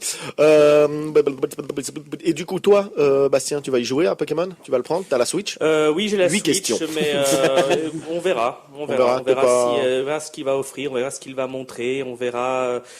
Toi, t'es pas un fervent d'acheter le jeu et de le découvrir, tu vas préférer peut-être te renseigner avant et ensuite voilà, moi je voir suis quelqu'un qui me renseigne d'abord sur les jeux, puis regarde un peu ce qu'il propose, ce qu'il offre, ce qu'il innove, ce qu'il change ou ce qu'il ne change pas. Ok, ouais, c'est vrai que souvent Pokémon, des fois, il n'y a pas forcément ce tout. qui a été dit, c'est vraiment le jeu basique, quoi. Mais il se passe en Angleterre. Hein. Oui, bien sûr. Là, ils ont il y avait une nouvelle des rumeurs carte, comme quoi mais c'était en Angleterre, puis finalement ça a été confirmé que ça est dans cette zone. Bon, mais après, le système de jeu sera quasiment le même que tous les autres Pokémon. Et il y a... Est-ce qu'ils ont gardé le côté capture Pokémon Go ou... Non, je crois qu'ils sont venus en arrière. Ils sont venus sur le combat contre le Pokémon. Ils sont venus en arrière. Ce Pokémon Go, c'est comment? Excusez-moi. Mais en fait, tu dois acheter ta Pokéball sur le Il n'y a pas de combat. Il n'y a pas le combat. Non, il n'y a pas de combat. Les Pokémon que t'as, t'en fais quoi? Que dans les duels? C'est que dans les ça, combats contre dresseurs. Et puis Let's Go Pokémon, Let's Go Pikachu et Evoli, ils ont repris ce système. Et en capturant le Pokémon, tu recevais de l'XP pour tes Pokémon à toi. Donc là, ils sont venus en arrière, mais il y a beaucoup de gens qui espèrent, moi y compris, un sorte de Zelda en Pokémon, avec un monde ouvert immense. Pokémon Open World. Voilà, Open World, avec toutes les régions que tu peux aller voir. Donc, mais parce que la Switch, dès le départ. que tu peux faire comme tu veux. Tu peux aller voir, en fait, ils disent un Breath of the Wild, mais version Pokémon. Non, mais ça, ils vont pas faire ça. Ça, c'est beaucoup trop compliqué. Non, c'est pas compliqué parce qu'ils ont réussi à le faire sur Breath of the Wild. Pourquoi ils n'y arriveraient pas sur Pokémon? Oui, j'ai un accent de merde. Non, mais j'aimerais juste que tu répètes. Breath of the Wild. Voilà. C'est déjà pas mal. Le dernier Zelda. Oui, non, mais... Mais la Switch a la capacité, donc c'est faisable de faire ça. Déjà dans Let's Go Pikachu, Let's Go Evoli, tu voyais les Pokémon évoluer dans la carte. Alors pourquoi ça serait pas possible de le voir directement sur une carte immense comme Breath of le dernier Zelda? Et parce que dans le dernier Zelda, si tu regardes au loin, tu peux voir des troupeaux de chevaux galoper au loin. Donc là, au lieu de tu remettre des chevaux, tu mets des ponytas ou des rhinocornes ou des choses comme ça qui font des courses. C'est faisable. C'est totalement faisable. Noix de coco. Voilà. Noix de coco. S'ils développent bien l'univers qu'il y a autour, en fait, ouais. Oui, mais il faut qu'ils le développent. Oui, il faut c'est un truc que tu dois énormément développer, mais c'est faisable. Ils ont les capacités. Là-dessus, putain, j'arrive plus à parler. La Switch a les capacités. Attends, 2 secondes. Demain, orthophoniste. Oui, j'ai pris rendez-vous. Mais la Switch a les capacités à montrer des beaux décors et à montrer en tout cas, en termes aussi pas forcément réels. Non, avec ce côté dessin animé. Côté cartoon, c'est vrai qu'ils sont très très bons pour ça. Bref, c'est largement faisable. Après, c'est vrai qu'il y a peut-être pour les combats ou les choses comme ça, ils peuvent rester sur le système, puis t'as l'écran qui disparaît, ou comme pour les Golden Sun ou les choses comme ça, quand tu croisais un monstre, ou même les Pokémon d'aujourd'hui. Ouais. T'as un Pokémon qui arrive dans ta zone, qui te saute dessus, l'image se fiche, puis tu passes en mode combat. C'est faisable. Ils ont la capacité. Maintenant, est-ce qu'ils vont écouter le public qui demande ça? Parce que c'est vrai que les jeux Pokémon, ils sont monochromes, quoi. Tu commences à un point, tu finis à un autre. Les scénarios sont pas énormément développés, même que dans les derniers. Ils sont pas forcément très différents, plutôt. le scénario est ultra développé en termes il est ultra complet comme jeu maintenant. Non, mais en fait, ce que je veux dire, c'est que dans le jeu, en fait, tu fais le tour des arènes, tu sauves le monde de la Team Rocket locale. Et puis terminé. Après, comme je dis, dans les derniers, ils ont essayé de mettre un petit bout de scénario. À partir de la version Emerald, il me semble qu'ils avaient déjà commencé à changer, rajouter un après League Pokémon. C'est ça, ouais, ils ont rajouté, mais un petit scénario où aussi t'as le détective qui est là, et puis tu peux faire des missions, et ça te rajoute un peu d'histoire. Là, ils ont fait un effort, mais c'est pas encore assez développé. Ouais, ils pourraient développer un scénario dans le jeu, en monde libre avec des quêtes annexes, des trucs comme ça où tu peux évoluer, tu peux croiser des dresseurs avec des niveaux de Pokémon immenses comme tu peux trouver dans le dernier Zelda. Non, je ne vais pas le redire en anglais. Où tu peux croiser des monstres plus puissants que toi. Donc ils ont les capacités, ils prennent la base de Zelda et après ils le transforment avec le système de jeu Pokémon. Je sais, c'est peut-être pas comme ça qu'on fait un développement de jeu, mais je suis pas professionnel. Hein. Non, je leur donne des conseils. Oui, c'est pour ça qu'ils ont envie de t'écouter. Moi, j'aimerais bien voir en vrai. Non, ça peut être intéressant, mais c'est peut-être un peu encore compliqué à mettre en place par rapport au jeu que c'est. De base, Zelda, c'est clair qu'ils ont pu l'ouvrir encore plus, mais le jeu était déjà ouvert de ce type. Pas le tout premier. Le tout premier, c'était vraiment tu passais de plateau à plateau. Certes, c'était tu faisais dans le sens que tu veux. Ok, alors si tu veux, voilà, c'est le seul qui a été comme ça. Pokémon, oui. ça fait quand même 20 ans que c'est les mêmes. Voilà. Pokémon, c'est la même routine depuis 20 ans. Casser le truc comme ça, c'est pas aussi facile que Zelda où tu fais genre oh là, il y a une grande. Mais je suis d'accord que j'aimerais bien voir un monde ouvert. Ce serait une piste qui serait intéressante à explorer puis à voir. Mais faudrait vraiment bien développer l'univers autour, etc. Mais c'est vrai que Nintendo a quand même été ultra innovante, a pris vachement de risques, a créé justement tout cet univers Pokémon et tout. Et c'est vrai que moi j'ai l'impression que ces dernières années, c'est vrai que ça reprend vraiment presque tous les mêmes codes et puis on se foule pas plus et puis on en fait juste 1500 par an, quoi. C'est ça. Et puis tu regardes Zelda, pendant des années, c'était comme un semi-monde ouvert où tu devais quand même suivre une trame pour aller dans certains endroits. Là, ils ont tout changé. Le dernier Zelda, il n'a plus rien à voir avec le on est d'accord. Mais ce jeu n'a plus rien à voir. Si tu veux, il n'y a pas une différence déjà. Il n'y a pas un virage à angle droit. Coupe son micro. Comme là, tu es en train de demander par rapport à Pokémon. C'est pas du tout le même. Oui et non, ils ont quand même fait une immense évolution parce que tu prends celui-là, ça n'a plus rien à voir avec les anciens jeux. Il y a eu une évolution, mais c'est une évolution qui a eu quand même petit à petit. Voilà. Tu vois, si tu prends par exemple les premiers Zelda. Après, il y a eu des évolutions jusqu'à Wind Waker. Déjà, Wind Waker, on est quand même sur un jeu qui est bien... Oui, Ocarina of Time, où il y a déjà quand même une grosse notion de monde ouvert. Oui, tu peux te balader où tu veux. Oui et non. Pour poursuivre l'histoire, tu peux pas faire ce que tu veux. On est d'accord. Oui, mais par contre, tu peux quand même aller sur les différentes îles, explorer. Tu vois que t'es bloqué. Ok, bon, je reviens en arrière. Pokémon, c'est différent, d'autant plus qu'à chaque fois, ils sortent 2 versions. C'est aussi ça, qui est dur. Hein. Ils devraient faire en sorte de créer un monde où tu peux quand même sortir les 2 versions pour avoir les Pokémon légendaires différents, etc. en fonction des versions. Il y a aussi ça. S'ils font un RPG comme ça, ils en feront une version avec tout dedans. Et là, tu as tous les légendaires dans le jeu lui-même. Après, c'est vrai que tu dois vraiment faire un gros changement. Ça, c'est vraiment, comme tu dis, un virage à 360 degrés. Mais même en faisant ce gros changement, il faudrait en plus, entre les 2 versions, il y a toute une trame du scénario qui est différente, qui sera différente. Mais pas forcément de faire, comme je te dis, pas forcément de faire 2 versions. Là, peut-être que pour le Pokémon RPG, le Pokémon RPG, ils en feraient qu'une version. Et comme je te dis, t'as les 600 000 Pokémon qui sont dedans.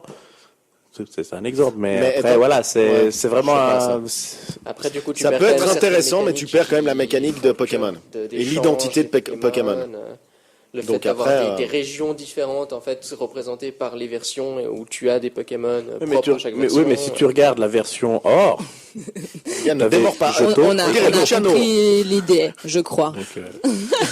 On dirait Luciano avec la VAR. Hein. Mais je trouve que c'est une idée qui serait intéressante. Ça peut être intéressant, mais c'est peut-être pour ça que c'est pas encore fait, parce que ça demande beaucoup plus de réflexion, de travail et de tentatives en mode privé de la part des développeurs, c'est tout. C'est pour ça peut-être qu'on l'a pas encore vu. Mais toi qui parles de... Ils ont peut-être fait un test alpha, on peut dire ça. Mais donc ils l'ont fait en privé, c'est ce que je viens de dire. Peut-être qu'ils sont en train de faire des tests de bêta, manière... alors bêta, c'est quand le public peut jouer. Du coup, ce que je dis en mode privé, c'est-à-dire qu'il y a que ceux qui sont au courant du développement du jeu qui ont eu accès. Donc, ça après, t'as des joueurs extérieurs.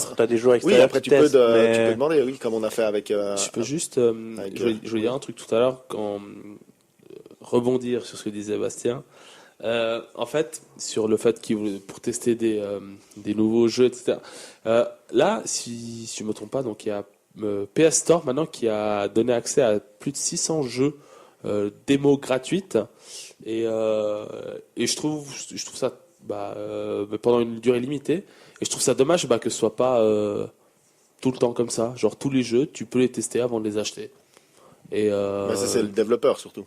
Ouais, c'est ça, c'est pas PS, c'est pas la Play. C'est le développeur qui devrait mettre en. Oui, mais il y a des place développeurs qui n'ont pas envie parce qu'il n'y a pas besoin. Bah ouais. Et puis sinon, la plupart mettent des bêtas. Comme ça pousse les gens à l'acheter pour avoir à l'avance, pour avoir le droit à la bêta. Et puis après, même si t'as pas aimé la bêta, tu l'as payé. Donc tu l'as dans le fion. C'est pas faux. Okay. On va, oui. Du coup, on peut passer à un peu parce que dans le. J'allais faire en fait une pause. Ah ok, faisons une pause. Exactement. Alors. Puis on parle du prochain sujet. Yann, arrête. C'est l'heure de ton match là. Ça fait déjà un moment qu'il a commencé le match. Non, mais c'est parce que c'est déjà plus du 9h et puis qu'il y a encore Nico qui a peut-être quelque chose à dire aujourd'hui. Parce qu'on a encore plein de choses à dire sur le Japon. Justement, on continuera sur le Japon, c'est pas grave. Parce que Zelda a pris du temps. Oui, Zelda a pris... Oui, non, pas Zelda, Pokémon déjà. Ah, Pokémon. Alors, je te laisse teaser la nouvelle musique que nous allons passer. Tu arrives. On va écouter The Offspring avec I Wanna Be Sedated. After Geek avec Yann et sa bande, c'est tous les samedis de 20h à 22h sur Tonic. Et nous sommes de retour pour parler du Japon, parce que nous n'avons pas fini, vu qu'on a parlé longtemps de Pokémon. C'était pour que ça rime un peu. Je crois qu'il y a Luciano qui avait juste deux jeux exclus Japon, c'est ça? Oh, c'est pas... Enfin oui, exactement. Exclu le Japon. Je sais pas pourquoi j'ai bugué sur le moment. Parce que t'as voulu prendre le micro. Non, mais j'en avais déjà parlé lors d'une émission une fois.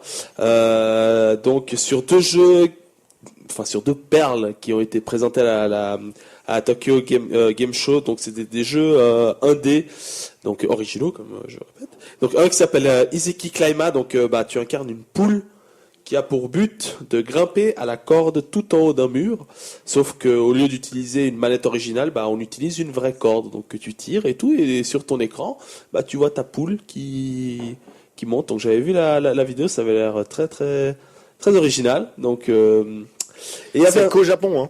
Oui, ça ouais. Et il y avait un deuxième. Marrant, alors, excusez-moi, chers auditeurs japonais. Donc, c'est le Hakodake no Buruzu. Faut demander à Bastien. Apparemment, il est assez bon en langue asiatique. Vas-y, redis-le nous avec le bon accent.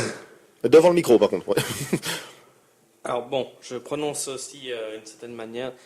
Hakodake no Burushu. Ouais, mais tu vois, il y a déjà plus de travail. Voilà. C'est un peu plus portugais aussi. Non, c'est pas possible. Parce qu'il y a le chou n'appartient pas au Portugal. Nous, on a des champignons aussi, d'accord? Le choix n'est pas portugais. Je ne vais pas le dire. Donc, à cet endroit, les champignons. Donc, sur ton écran, ton personnage a perdu ses vêtements et il faut rentrer chez soi à l'aide d'un carton. Donc voilà. Tu as un vrai carton entre les mains et donc tu te lèves. Quand tu te lèves avec le carton dans les mains, ton personnage. Je te bouscule. Tu ne te réveilles pas comme d'habitude. Donc, comme je disais, tu te redresses avec ton carton, donc et ton personnage court, et dès que tu vois des passants arriver, tu t'accroupis et ton personnage se cache. Donc voilà. Tu te caches comme dans... Cache-cache. Non. Metal Gear. Merci. Metal Gear. Je cherchais le nom. Metal Gear. Tu te caches dans un carton. Oui, c'est le seul jeu d'infiltration où quand tu es en train d'être repéré par un adversaire, tu te caches dans un carton qui n'était pas là avant et le gars fait « Oh, on a été livré !» Surtout que tu es au milieu de la même jungle. du désert. Ou du désert, ouais. Même du désert dans le dernier, dans le 5, au milieu du désert, pouf, un carton. Oh. Et on va même le décorer en mettant des images très sexy. C'est bien. En mettant des femmes en maillot de bain qui attirent l'attention du des coup, gars. ce sont des images sexistes.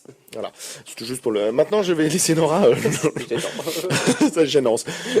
Non, mais on a parlé un petit peu justement de tout ce qui était développeur, édition, du fait que le Japon, même si tu l'as dit avant, Nico, il est plutôt 4e en termes de popularité de jeux vidéo. Il est quand même pionnier et leader dans tout ce qui est créatif. Bon, avec un peu les US, ils se font un petit peu concurrence, bref. Mais par le fait que il y ait des énormes entreprises, c'était Nintendo, à l'époque Sega quand même, Sony, avec tous les développeurs, que ce soit Konami, Konami, ils ont lancé et tous les autres. Ils ont vraiment lancé l'industrie du jeu vidéo. Et du coup, vraiment, les jeux vidéo ont été lancés de base par les jeux d'arcade. Et c'est là où je voulais en venir, c'est parce que les jeux d'arcade chez nous, ça a pris au début et puis c'est parti, mais chez eux c'est encore hyper actuel. Du coup, je voulais vous faire un bref résumé de l'évolution, parce que voilà, les jeux d'arcade c'est vraiment implanté dans la culture japonaise. C'est une autre façon de jouer aux jeux vidéo qui sont peut-être pas pris dans les chiffres que t'avais, Nico, parce que peut-être qu'il y a moins moyen de les mesurer. Voilà, mais du coup, en fait, les jeux d'arcade, c'est venu à la base d'une entreprise quand même américaine qui s'appelle Rosen Enterprise, qui s'est alliée avec Sega Corporation justement en 1966. Saturn. Et en fait, l'entreprise Rosen Enterprise avait créé une sorte de machine pour justement divertir les troupes américaines dans le Pacifique. Bref. Et du coup, en 66, il y a le premier jeu d'arcade en noir et blanc qui est sorti, qui s'appelait Periscope. C'était l'idée de tirer à la torpille sur des bateaux, donc ça allait bien dans l'idée de la guerre froide. Et puis on en a fait quoi maintenant? Et c'était franchement un franc succès au Japon et même à l'international. Et de là sont venus. Pardon. Faut comprendre les références. Ouais. Je vous écoute pas, en fait. Mais Periscope, c'est maintenant un réseau social. Okay. Où tu peux te filmer en live et les gens peuvent te regarder. Et puis il y avait justement un joueur de foot qui était au Paris. Serge Aurier qui était au Paris Saint-Germain, qui en live sur le Periscope d'un de ses potes a en gros descendu Laurent Blanc qui était son entraîneur. Et tu penses quoi de Laurent Blanc maintenant? Non, tu penses quoi de Laurent Blanc? Puis c'est une fiotte. Okay, et du coup il avait été mis un peu de côté. Quoi. Ok. Descente aux enfers. Et puis du coup les jeux d'arcade c'est le plein essor. 1978 Space Invaders évidemment, ouais. Les années 80 l'âge d'or des jeux d'arcade avec cette fois les couleurs, donc ce qui est un petit peu plus chouette, des compagnies comme justement SNK, Camcam, voilà qui Namco aussi qui fait son Pac-Man, et puis après ça devient vraiment des éléments de culture populaire, justement Pac-Man qui est repris encore aujourd'hui, Donkey Kong de 1980 qui a été créé par justement le futur directeur de Nintendo, Shigeru Miyamoto. Je dis ça juste, je ne sais pas. À toi. Alors, Shigeru Miyamoto n'est pas le directeur de Nintendo. T'as vu la différence de vivacité. C'était le créateur de Donkey Kong et puis de Mario, mais il n'en est pas. C'est pas lui qui dirige Nintendo. Actuellement. Non, mais il a été à un moment directeur, non? Il est directeur, je crois, artistique. Oui, voilà. Genre mais pas directeur de Nintendo directement. Voilà. Mais du coup, il s'est créé justement des espaces dédiés, des game centers, où justement il y a tous les jeux d'arcade qui sont présents. Et puis dans les années 80, ça fonctionnait hyper bien, aux States, ici, au Portugal, apparemment, comme nous a souvent dit Lucci. Sauf que ici, on avait beaucoup moins de choix et de diversité de jeux proposés, et forcément du coup ça s'est un petit peu essoufflé avec l'arrivée des consoles de salon. Sauf que au Japon, malgré l'arrivée des consoles de salon, c'était quand même quelque chose de ultra populaire, et qui sont toujours actuels. Et comme il n'y a pas d'ailleurs par exemple de casino au Japon, parce que les jeux d'argent sont interdits, et c'est toutes des structures qui comportent justement et les jeux d'arcade, mais et aussi d'autres jeux un peu genre des medal games ou des pachinko comme ils appellent. Enfin bref, c'est des jeux que tu peux parier un peu d'argent dessus, mais après ça te met des pièces en métal, après tu reçois des prix. Bref, c'est pas tout à fait considéré comme un jeu d'argent, mais tout ça se retrouve un peu dans leur propre casino. Et puis c'est vraiment il y en a partout à Tokyo, partout dans les grandes villes. Et puis l'idée avant du jeu d'arcade, c'était quand même de pouvoir très très vite avoir une partie éphémère hyper divertissante, assez facile d'accès, même si à l'époque il y a un des jeux les plus difficiles de tous les temps qui était Ghosts and Goblins. Qui est Léandre a l'air de connaître. J'en ai JDG et tout ça, ils en ont parlé, et puis Ghost and Goblin, il était assez hard, quoi. Ouais, mais après ça s'est démocratisé, c'était plus de l'ordre du divertissement, mais il y a quand même une nouvelle tendance maintenant qui est justement en fait pour gagner quand même plus d'argent, on va pas se mentir, c'est en fait grâce à l'évolution des technologies, il y a des sauvegardes qui sont mises en place. Même dans ces jeux d'arcade, et du coup les jeux proposés maintenant, ils se basent plus sur des jeux sur la durée. Donc ça veut dire que le but c'est pas de faire une partie éphémère et que ça se conclut en 20 minutes, mais c'est vraiment qu'il soit plus difficile à prendre en main, que les gens et du coup ils continuent à mettre de l'argent pour pouvoir jouer, qu'ils se fidélisent, qu'ils fassent des petites étapes au fur et à mesure. Donc ça demande un peu plus d'investissement, un petit peu plus d'argent, et c'est quand même un peu moins facile d'accès maintenant pour quelqu'un de juste se dire, même un novice, je vais en jeu d'arcade et je vais réussir à m'amuser, parce que les choses sont un petit peu moins facile à prendre en main. Voilà. Mais par contre, c'est toujours un basique de sortie d'après le boulot et autres. Et puis à savoir que les jeux vidéo au Japon, dans une société hyper normée, hyper cadrée, avec un boulot ultra stressant, que ce soit console de salon, arcade et autres, c'est vraiment l'exutoire pour la population. Et c'est quand même beaucoup plus populaire qu'ici, dans le sens tout le monde. Est-ce que c'est financièrement accessible les jeux d'arcade aussi là-bas? Parce que nous c'est quand même 2 balles la partie. T'as envie de dire, c'est vachement moins cher chez eux. C'est le genre de choses t'as envie de pleurer un peu quand t'as une vie à 2 balles. Je crois que même à Tokyo, t'as tout un quartier qui est que quartier, ça, mais c'est un quartier super célèbre, très commercial. T'as quasiment centre commerciaux où il y a ces salles d'arcade. Il y en a tous les 20 mètres, quoi. Ouais. Oui, c'est hallucinant, c'est vraiment, ça fait partie de leur culture et puis vraiment tout le monde y joue, quoi. Ici, c'était un peu pour les garçons pendant un moment, enfin on croit et tout, et que maintenant c'est vraiment pour tout le monde. Et vous, est-ce que vous aimeriez qu'il y ait des lieux comme ça à Genève?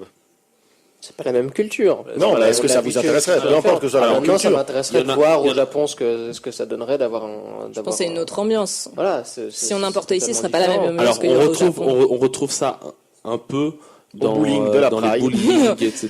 Ouais, mais bon, un peu c'est Ricky. Il y a 2 jeux, quoi. Un film, parce que là-bas c'est sur 3 étages. Faut imaginer que 3 étages avec 10. L'étage qu'il y a à la Praille avec tout le côté jeu, faut imaginer que tu as une salle comme ça, plus grande, plus complète, tous les 20 mètres au Japon. Et puis il y a une choix de jeux. T'en as sur 2-3 étages. Alors moi, quand je disais, est-ce que ça vous intéresserait qu'il y ait ça? Pas tous les 20 mètres, je dis, mais une à Genève, par exemple. Un lieu de jeu où on peut se retrouver. Pour prendre un exemple, celui de mon village au Portugal, eux, ce qu'ils font, c'est que c'est une petite compagnie qui se promène, qui font toutes les fêtes de village pendant l'année, et en fait, dans leur camion, ils ont plusieurs jeux d'arcade qu'ils entreposent pendant le temps de la fête.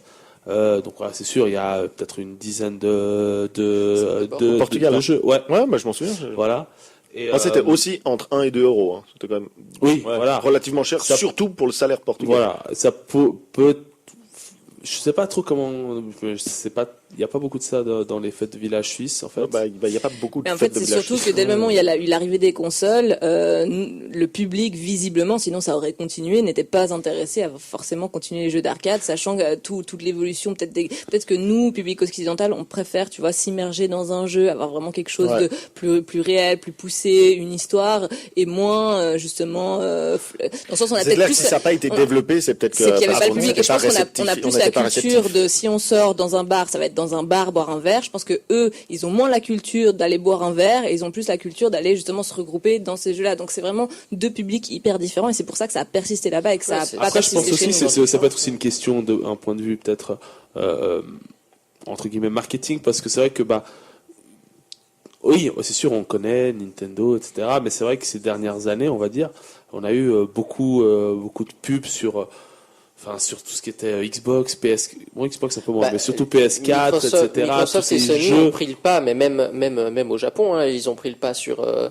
la console de Nintendo. Non, mais je pense que c'est vraiment une question de culture. Mais là-bas, c'est juste que c'est différent. Ils ont baigné beaucoup plus tôt là-dedans, grâce à Nintendo, grâce à Sega, etc. Et du coup, ils ont développé ça dans les rues. Ils ont une vision aussi de ça beaucoup moins négative.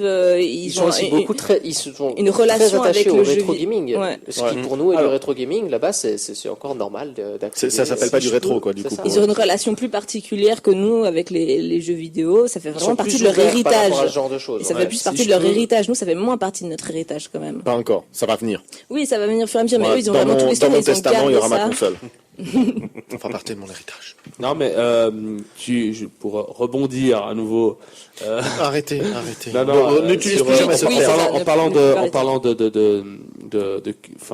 s'imprégner de cette culture, par exemple pour les cosplays. Donc il y a certains lieux publics à Tokyo, Arayaku, le quartier d'Arayaku et de Shinjuku par exemple, qui sont réputés pour accueillir tous les week-ends des personnes qui sont en cosplay là-bas, librement. Est-ce qu'il n'y a pas justement des gens qui sont constamment en cosplay ouais, aussi là-bas? Après, il y a certains, moi, c'est des trucs que j'avais vu à la télé. Les gens qui s'habillent un peu en cosplay ou un peu décalés, ils sont aussi un peu mal vus là-bas. Exactement. Parce que c'est très carré, il faut suivre le protocole, les choses comme ça. Puis eux, ils sont, entre guillemets, hors du temps. Et ils s'habillent comme ils veulent et c'est un peu des originaux et le marginal n'est pas très apprécié. Il y a des conventions quand même qui sont faites pour, et donc c'est quelque chose dont on peut parler un petit peu. Et d'ailleurs, mais après, tu vois, comme il a dit, les quartiers qui accueillent ça, c'est bien pour eux parce qu'ils peuvent s'exprimer et tout. Mais dans la rue, ils sont vraiment observés. Oui, de toute façon, il y a un complet déséquilibre entre la sphère publique et la sphère privée. Donc voilà, mais dans leur. Ils avaient dit donc que pour vraiment les femmes qui se marient devaient littéralement, ont tendance plutôt à abandonner leur costume vraiment pour rentrer dans la norme parce que voilà, comme tu dis, c'est mal vu. Et voilà. Mais il y a des lieux pour le faire, dont justement les conventions et justement le Tokyo Game Show qui est une des plus grosses conventions au monde et une des plus grandes conventions asiatiques. Elle est dans le top 3.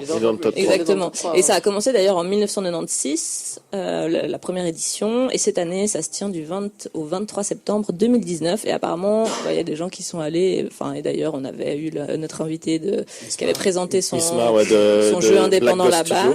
Et qui avait dit que franchement ça vaut la peine. Et en 2018, il y a eu près de 300 000 visiteurs. J'ai vu dans les chiffres 298 690. Très bien. Voilà, à 1500 après, voilà. Et on leur donne. Oui. Il y a 700 000 près, ils étaient à 1 million.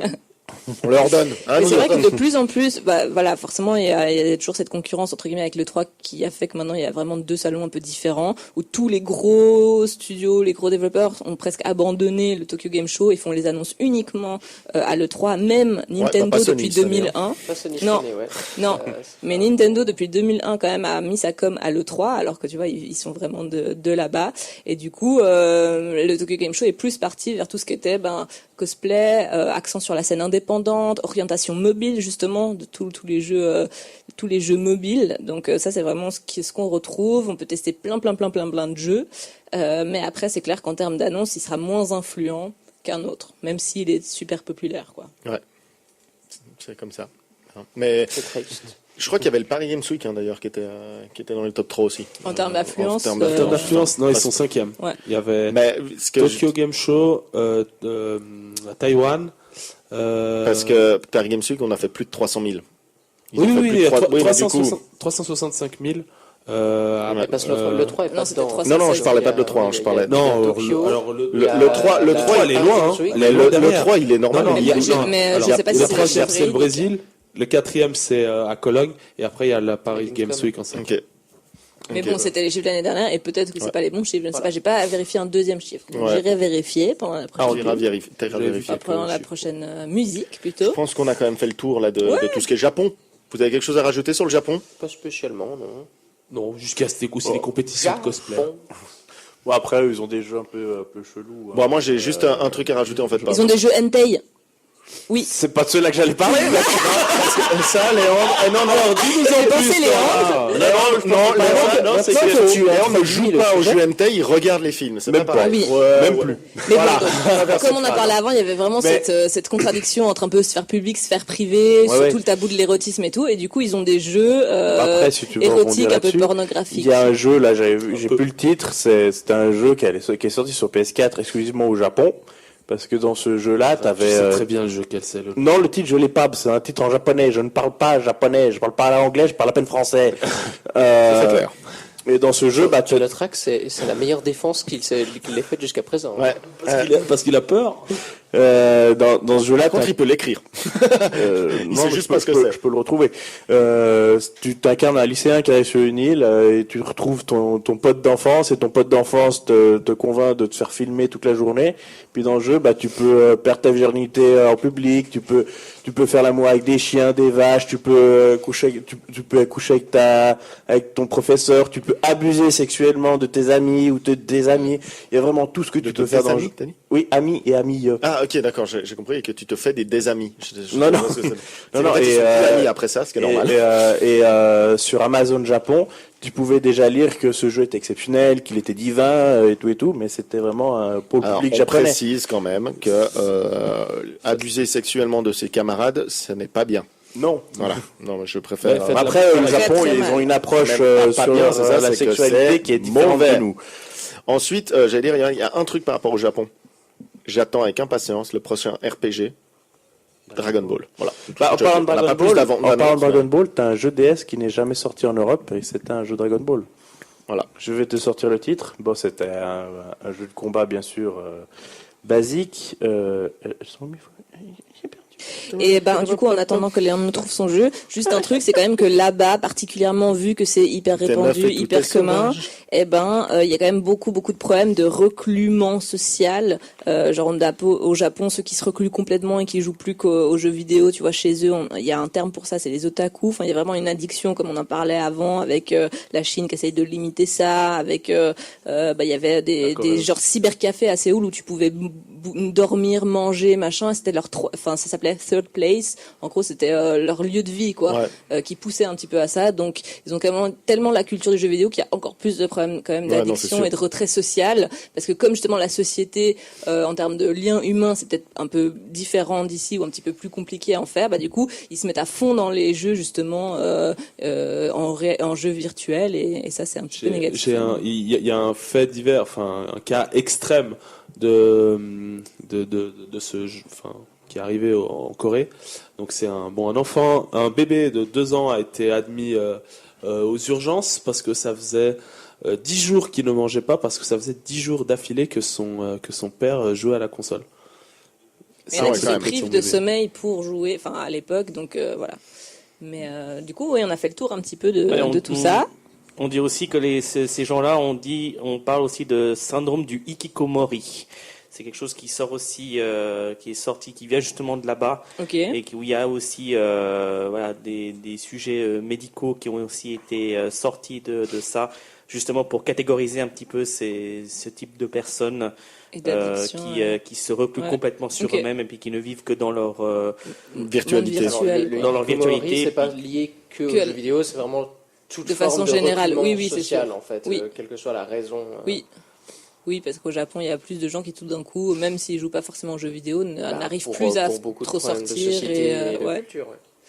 Bon, du coup, on va lancer la musique. Ah, d'accord. Oui, si tu veux mettre la musique, on aurait pu enchaîner tout court, mais il n'y a pas de souci, on peut mettre une petite musique. Et puis après, on avant de prendre le dernier thème. Hein. Exactement, on va parler du e-sport en Asie. Et Yann, tu veux lancer cette fois-ci? On va écouter pour toi, Lélé, Bohemian Rhapsody de Queen. 2 fois, c'est beau. C'est beau. After Geek avec Yann et sa bande, c'est tous les samedis de 20h à 22h sur Tonic. Tout à l'heure, j'ai oublié de lancer Nicolas. Je vais le lancer maintenant. Est-ce que tu as quelques... Oui, non, pas comme ça, Léandre. Je ne fais pas de lancer de Ninko. D'accord? De lancer de quoi? De Ninko. Ninko, Nico, Nain. Voilà. Ninko. Parce que lancer de nain, c'est une vraie discipline. Exactement. Oui. Exactement. Et quelle discipline. À quand les Jeux Olympiques? Donc, Nico, est-ce que tu as quelque chose à dire sur le e-sport, vu que ça va être aussi le thème? C'est quand même décevant que le lancer de nain soit admis aux Jeux Olympiques et pas les Jeux vidéo. Alors, je te ferai dire qu'il y a le breakdance qui est en passe de passer aux JO et pas le e-sport. Donc, voilà. D'accord, ce sont des choix. Là, pour l'instant, on a encore la possibilité de dire ceux qui jouent aux jeux vidéo, ils sont pas bien, ce sont des mauvais enfants. Du coup, tu vois, on veut pas mettre les JO en avant, les jeux vidéo en avant, parce que sinon, après, on pourra plus le dire. Ça deviendrait un sport olympique. Oui. Et les sports olympiques, c'est bien. Et puis le problème, c'est qu'après, les parents vont pousser les enfants à devenir pro. Justement, en parlant de ça, tu vouliez me parler des points infos. Est-ce que vous avez déjà entendu parler de Fortnite? Non. Je connais pas. Non, un petit jeu comme ça. C'est un jeu de construction, c'est ça? C'est ça, exactement. Constructeur simulator. C'est un jeu où quand on te tire dessus, tu te transformes en immeuble de 3 étages. C'est un jeu portugais. Non, plus sérieusement, on trash talk un peu. Tu parlais de parents qui incitaient des gens à jouer. Fortnite, je ne sais pas si vous savez, donc vous pouvez acheter donc des skins, etc. Comme c'est le modèle économique de beaucoup de jeux actuels. Donc précise que c'est skin pour ceux qui ne connaissent pas. Oui, alors un skin, c'est une apparence d'un personnage dans un jeu vidéo, donc des vêtements, un casque, une armure, et il y a des skins différents, donc des apparences totalement différentes en fonction de ce qu'on réussit à accomplir dans le jeu, et ce qu'on veut acheter, etc. Et ce qu'on veut acheter aussi. C'est le nouveau modèle un peu populaire, modèle économique des jeux. Au lieu de vendre le jeu, on le propose gratuitement. Par contre, on propose une boutique avec des éléments cosmétiques. Voilà. Donc si tu t'en fous de ça, ça te coûte rien. C'est ça. Et puis si t'es comme moi, t'es un pigeon et puis tu dépenses des centaines de francs. Qu'est-ce que j'allais dire? Oui, donc les parents. Il y a dans Fortnite un code créateur. Alors, qu'est-ce que c'est qu'un code créateur? C'est quand on produit du contenu sur YouTube ou sur Twitch, sur Fortnite, on a la possibilité de devenir partenaire avec Epic, donc la boîte de développement de Fortnite, et d'avoir son propre code créateur. Comme Skyrose, comme Skyheart, beaucoup de youtubeurs qui jouent à Fortnite. Voilà. Et en fait, quand vous introduisez le code créateur de quelqu'un que vous appréciez, dont vous appréciez le travail, cette personne va gagner des sous. Ok, mais comment ça se passe? Alors, je connais pas exactement approximativement le modèle économique, mais en gros, il va gagner une certaine quantité d'argent par nombre de V-Bucks, donc la monnaie du jeu, qui est dépensée. Et ça, c'est journalier. Et le truc, c'est que il y a un YouTuber, bon, c'est un de ceux qui gagne le plus, donc encore une fois, c'est très certainement une exception parmi ceux qui gagnent de l'argent avec ce modèle-là. Mais c'était un montant à $500 000. Waouh. Ok. Voilà. Donc je démissionne, je me lance dans Fortnite. Tu vois, c'est exactement ce que certains parents commencent à dire à leurs enfants de 6 ans. Hein? Voilà. Donc ça, c'est la nouvelle. Il y a de plus en plus de parents qui se sont rendus compte que on pouvait commencer à gagner de l'argent avec Internet, plus particulièrement avec les jeux vidéo, que ce soit via YouTube, que ce soit via Twitch, mais aussi en jouant et en devenant pro sur des jeux vidéo. Le problème là-dedans, parce que en soi c'est pas un problème de gagner de l'argent, de gagner sa vie en produisant un travail, YouTube, etc. Voilà, le souci, c'est que ces parents, en fait, ils retirent leurs enfants du circuit scolaire pour J'ai un exemple les lancer par rapport à là-dedans. Alors que, à la base, ceux qui gagnent de l'argent aujourd'hui sur YouTube, sur Twitch, qui sont là depuis longtemps, c'est des gens qui ont galéré, qui ont fait ça à côté de leurs études. Ils ont commencé avec... il faut quand même préciser que leurs études étaient quand même... Non, puis leurs études étaient quand même très axées dans le domaine. Ils sont souvent quand même assez dans le domaine. Pas du tout. Non, mais beaucoup. Moi, je prends le JDG. Lui, il a fait des études de communication. Ouais, il a aussi fait des études dans tout ce qui est montage vidéo. C'est Fred. Après, il se met en collaboration avec son pote. Seb, Fred, c'est le JDG. Et puis, j'allais te dire, faire des vidéos, être promu et autres, c'est pas mal quand t'as une formation de communication, tu vois. Non mais tu vois, c'est par exemple, malin. Il y a des joueurs pros qui t'es pas vendeur à la Migros et dont leur diplôme n'a rien à voir avec ça, par exemple. Pas à la Migros. Il y a des joueurs pros dont le métier de base, la formation n'a rien à voir avec ça. Oui, bien sûr. Il y a des joueurs pros. Il y a un joueur, je crois, de League of Legends qui était. Il y a une différence. Attends, il y a une différence entre joueur pro et youtubeur. On est d'accord. Mais beaucoup de youtubeurs faisaient ça à côté, et puis voilà. Et ce que je veux dire, c'est qu'ils n'ont pas délaissé, et surtout ils ont gardé en fait ce filet de sécurité au cas où un jour, je sais pas, ça tout simplement YouTube se casse. Mais surtout les 500 000 balles, c'est pas n'importe qui, genre Léandre, si 500 000 on est en train de parler d'une exception. On est en train de parler d'une exception, quelqu'un qui a quand même une grosse popularité et qui, grâce à sa grosse popularité, gagne des sous. Non, mais c'est clair que c'est comme tout, hein. C'est le même principe. On parle justement de sport. Que les jeux vidéo, ça devient un sport vraiment. Donc, c'est-à-dire qu'il y a les sports professionnels et après, tu peux aussi avoir un sport en étant amateur, comme le foot. Exactement. Quand tu fais du foot et que tu veux devenir professionnel, en France, ils ont des centres de formation et qu'est-ce qu'ils font? Pour devenir pro, tu dois avoir ton bac. Ouais. Exactement. Voilà. Donc, c'est juste l'école obligatoire même, ça va jusqu'à un certain âge. Si jamais vous êtes intéressé à gagner votre vie justement par le biais, en devenant partenaire avec des développeurs comme Epic, avec les fameux codes créateurs, ou bien tout simplement en produisant du contenu sur YouTube, sur Twitch, ne délaissez pas les études et autres, ayez toujours un plan B. Ayez toujours une solution de rechange. De plan. Le jour où YouTube se casse la gueule, tous ceux qui sont sur YouTube aujourd'hui et qui ont toute leur communauté là-dessus et qui n'ont pas de filet de sécurité parce qu'ils n'ont pas été jusqu'au bout, Mais ils n'ont rien. Non, c'est sûr. Ils n'ont plus rien. Mais d'ailleurs, ça me faisait penser, c'est ça que je disais, c'est ma mère qui m'en avait parlé. Il y a un réseau social qui s'appelle Musical.ly où le principe est de se filmer par-dessus une musique et puis tu fais des petites chorés, des petits trucs comme ça. Et il y a une jeune fille de 12 ans. Ouais. C'est le même principe. Ouais, c'est Ok. le même C'est la même nouveau chose. nom, je crois, de TikTok même. Et en fait, cette petite de 12 ans, elle a plus d'1 million de followers sur son compte de Musical.ly et du coup, la mère l'a déscolarisée. Ah ouais. Et elle fait j'ai entendu plein ça. de vidéos tous les jours. Et puis, elle touche pas mal avec tout ce qui est sponsor, tout ce qui est publicité et autres. Et puis, du coup, elle fait l'école à domicile. Ouais. Voilà. Mais elle est maquillée à 12 ans comme Nora un est maquillée camion sur volé. toute l'année. C'est pour dire. Donc, non, c'est assez... Voilà, comme quoi, c'est pas que dans les jeux vidéo, mais tout ce qui est maintenant influenceur, Ah ouais, ça, make-up c'est- aussi.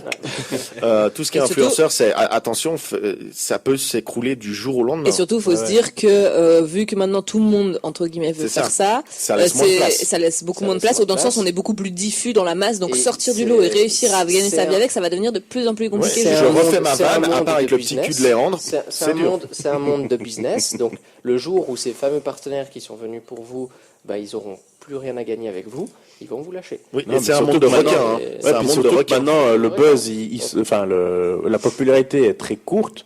Les gens se lassent très vite, donc comme on dit, du jour au lendemain, tu peux tout Et ceux perdre. qui marchent maintenant, c'est quand même ceux qui sont là depuis des années, depuis les débuts de YouTube quand même. Il y en a peu qui ont juste émergé il y a un an comme ça. Il y en Quoi. a très très peu. Voilà. C'est clair. Il y en a très très Il y a peu des qui émergent. exceptions à droite à gauche, mais c'est Oui. des gens qui produisent un travail quand Bien même sûr. particulier. Mais après, ce que tu regardes maintenant, entre guillemets, c'est les pionniers de YouTube. Quoi. Oui. Tu regardes les Cypriens, les Squeezie, les JDG, C'est choses comme oui, ça. ceux qui marchent le plus et qui sont les plus Eux, populaires, ça fait bien plus sûr. de 10 ans qu'ils sont là, donc c'est entre guillemets des dinosaures C'est que de ça reste YouTube. en fait, mais- tout simplement, ça reste une société en guillemets. Oui, C'est bien pareil, sûr. C'est indépendant. C'est une indépendance et l'indépendant pour qu'il marche, c'est 3-4 ans Oui, bien sûr. pour que ça roule.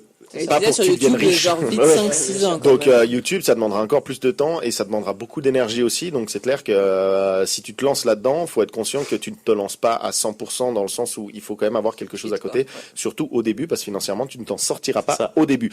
Est-ce que tu as quelque chose d'autre à rajouter, mon petit Nico? Alors, si vous voulez, je peux encore parler Non, plein non, d'autres non. choses, mais On va parler Non, non. de e-sport. On va faire non, une petite peut-être. pause justement de musicale continuer et puis sur on le se thème. retrouve dans 1 minute, dans 3 minutes après Rudimental This Day et puis on parlera jusqu'à la fin, jusqu'à 10h des jeux justement du e-sport en Asie.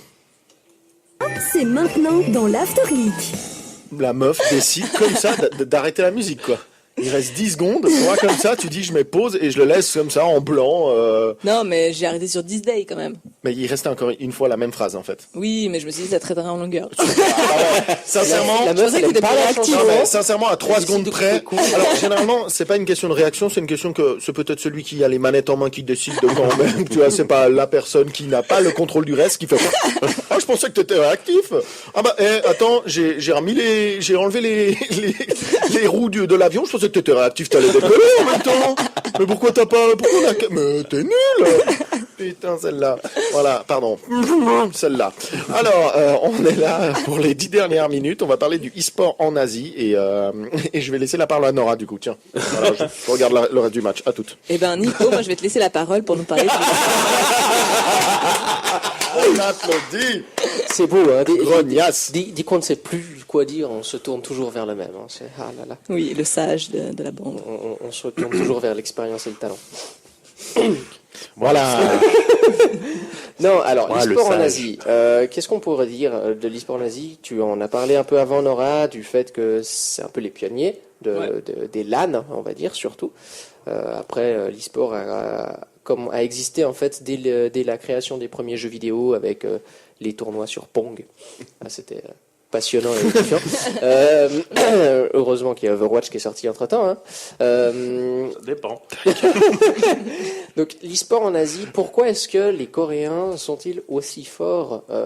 Pourquoi est-ce que le parce simple que- fait d'avoir vraiment démocratisé Bah, d'être le premier pays à être autant ouvert avec les jeux Bah, vidéo. comme Tout on le l'a dit monde- aussi, Le gouvernement Surtout les a soutenus dès le exactement, départ. c'est que Quoi. le gouvernement a mis les pieds Alors, dedans ouais, il et y a a ça. soutenu beaucoup de choses, a soutenu des écoles, des formations, a poussé les gens justement à pouvoir avoir accès déjà à cette technologie pour pouvoir s'entraîner très vite. Quoi. Il y a ça, donc effectivement, ils avaient dès le départ des structures en fait dans lesquelles jouer, s'entraîner réellement et pas juste jouer et à force de jouer obtenir obtenir un certain niveau. Il y a une vraie notion d'entraînement, d'expérience, d'analyse de chacune de ces actions, etc.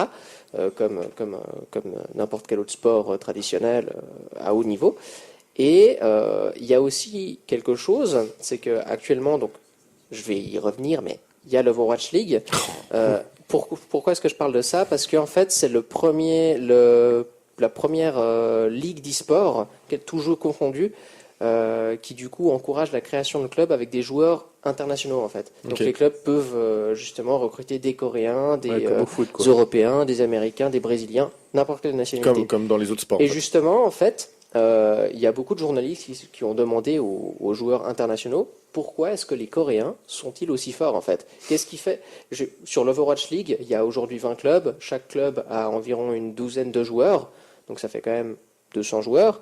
Il y a plus de la moitié qui sont coréens. Voilà, ça c'est dit. Et les équipes qui dominent sont généralement les équipes qui ont le plus grand nombre de joueurs coréens. Et pourquoi est-ce qu'ils ont un niveau juste toujours un cran au-dessus, voire 2 crans au-dessus du reste? C'est pas que ça, c'est aussi parce que c'est des joueurs qui ont une immense discipline en fait. Déjà, ils ont l'amour de la compétition de base. Il y a ça, et ça se retrouve aussi dans la culture, apparemment, du fait qu'ils aient un service militaire qui soit obligatoire à partir de 20 ans. À 20 ans, quelle que soit ton activité en Corée, tu arrêtes tout ce que tu fais et tu as un service militaire de 2 ans. Faux. Ça dépend. Ça dépend de ton emploi. Voilà, justement, ça dépend de ton emploi. Mais là, je parle de ceux qui non, restent en Corée. C'est surtout, normalement, même si tu es hors de Corée. Ah ouais? Bah oui, Son, il joue à Tottenham. C'est le capitaine de la Corée, et en fait, de base, tu dois rendre service à ton pays. Et pour eux, c'est soit tu vas à l'armée puis tu rends service à ton pays, soit tu dois rendre le service autrement. Et à la base, il devait gagner la Coupe d'Asie avec la Corée. Et il l'a gagné, du coup, il n'a pas eu besoin de partir faire son service militaire. Mais s'il l'avait perdu, il aurait dû faire un arrêt de 2 ans de carrière, parce que tu dois le faire entre tes 20 et 25 ans. 20 et 25, ouais, c'est ça. Donc, la plupart du coup des joueurs e-sport, en fait, ont fait l'armée, donc pendant 2 ans, et l'armée, quoi qu'on en dise, c'est quand même un domaine qui te structure, qui t'apprend la discipline, qui t'apprend l'entraînement, qui t'apprend de la rigueur, etc. Et du coup, en fait, tous les joueurs d'e-sport sud-coréens, ils ont cette rigueur, ils ont cette discipline, ils savent travailler, ils savent écouter pendant des heures, et ils ont une synchronisation en jeu. Quand il y en a un qui parle, qui donne un ordre, une communication, je sais pas. Ah ouais, non, mais leur mouvement, on dirait une Corée. Qu'est-ce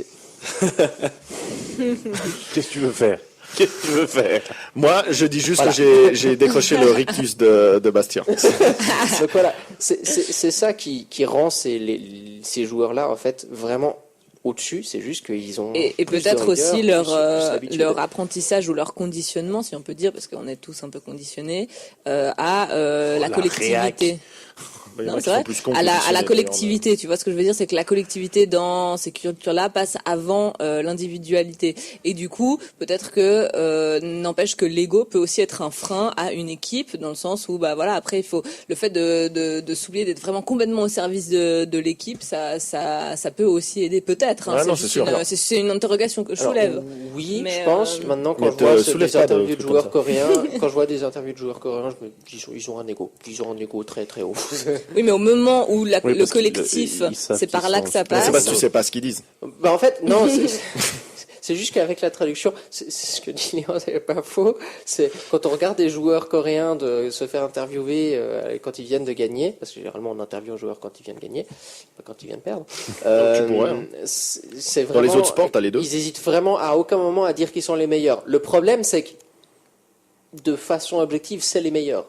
Donc, ils le savent. Mais dans le sens, un problème à dire les meilleurs, c'est pas forcément ça, mais à se dire, moi, je vais devenir un peu le chef de la troupe, dans le sens où si quelqu'un parle ou si les rôles ont été définis, il y a peut-être plus de facilité dans ce genre de culture, de se dire la collectivité avant tout à ce moment-là est primordiale, et dans le sens c'est par rapport vraiment au jeu, pas forcément à après, ou savoir qu'ils sont les meilleurs ou pas les meilleurs, ou comment ils se jugent, mais plus dans l'idée où au moment où il y a un collectif qui se crée, ils arrivent peut-être mieux à justement oublier leur individualité et faire complètement tout pour l'effort collectif, en fait. Mais c'est juste une interrogation. Hein? Oui, ça va. Il est 22h, 21h56, on le pardonne. Non. Après, je pense qu'ils sont aussi les meilleurs, c'est qu'ils ont comme on a dit tout à l'heure, un immense suivi. Qu'en Europe ou en Amérique, et d'ailleurs, il y a quasiment entre guillemets. Il y a des gens qui commencent à venir. Parce que non, mais ça se fait pas. Chez eux. Alors chez eux, c'est peut-être dans toute structure, alors qu'en Europe, c'est peut-être dans certaines structures qu'il y a ça. Mais par exemple, à Paris, au PSG, ils ont une grosse structure aussi. Il y a du suivi, il y a un diététicien, il y a tout. Hein. Il y a bien un sûr. entraîneur. Mais ce que je veux dire, c'est que eux, c'est comme il y a le gouvernement qui est dedans, donc ils ont investi énormément.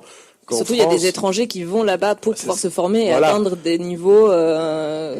Tu regardes en France, ça fait pas si longtemps que ça que la fédération de e-sport existe, qui puisse maintenant avoir des subventions qui viennent de l'État.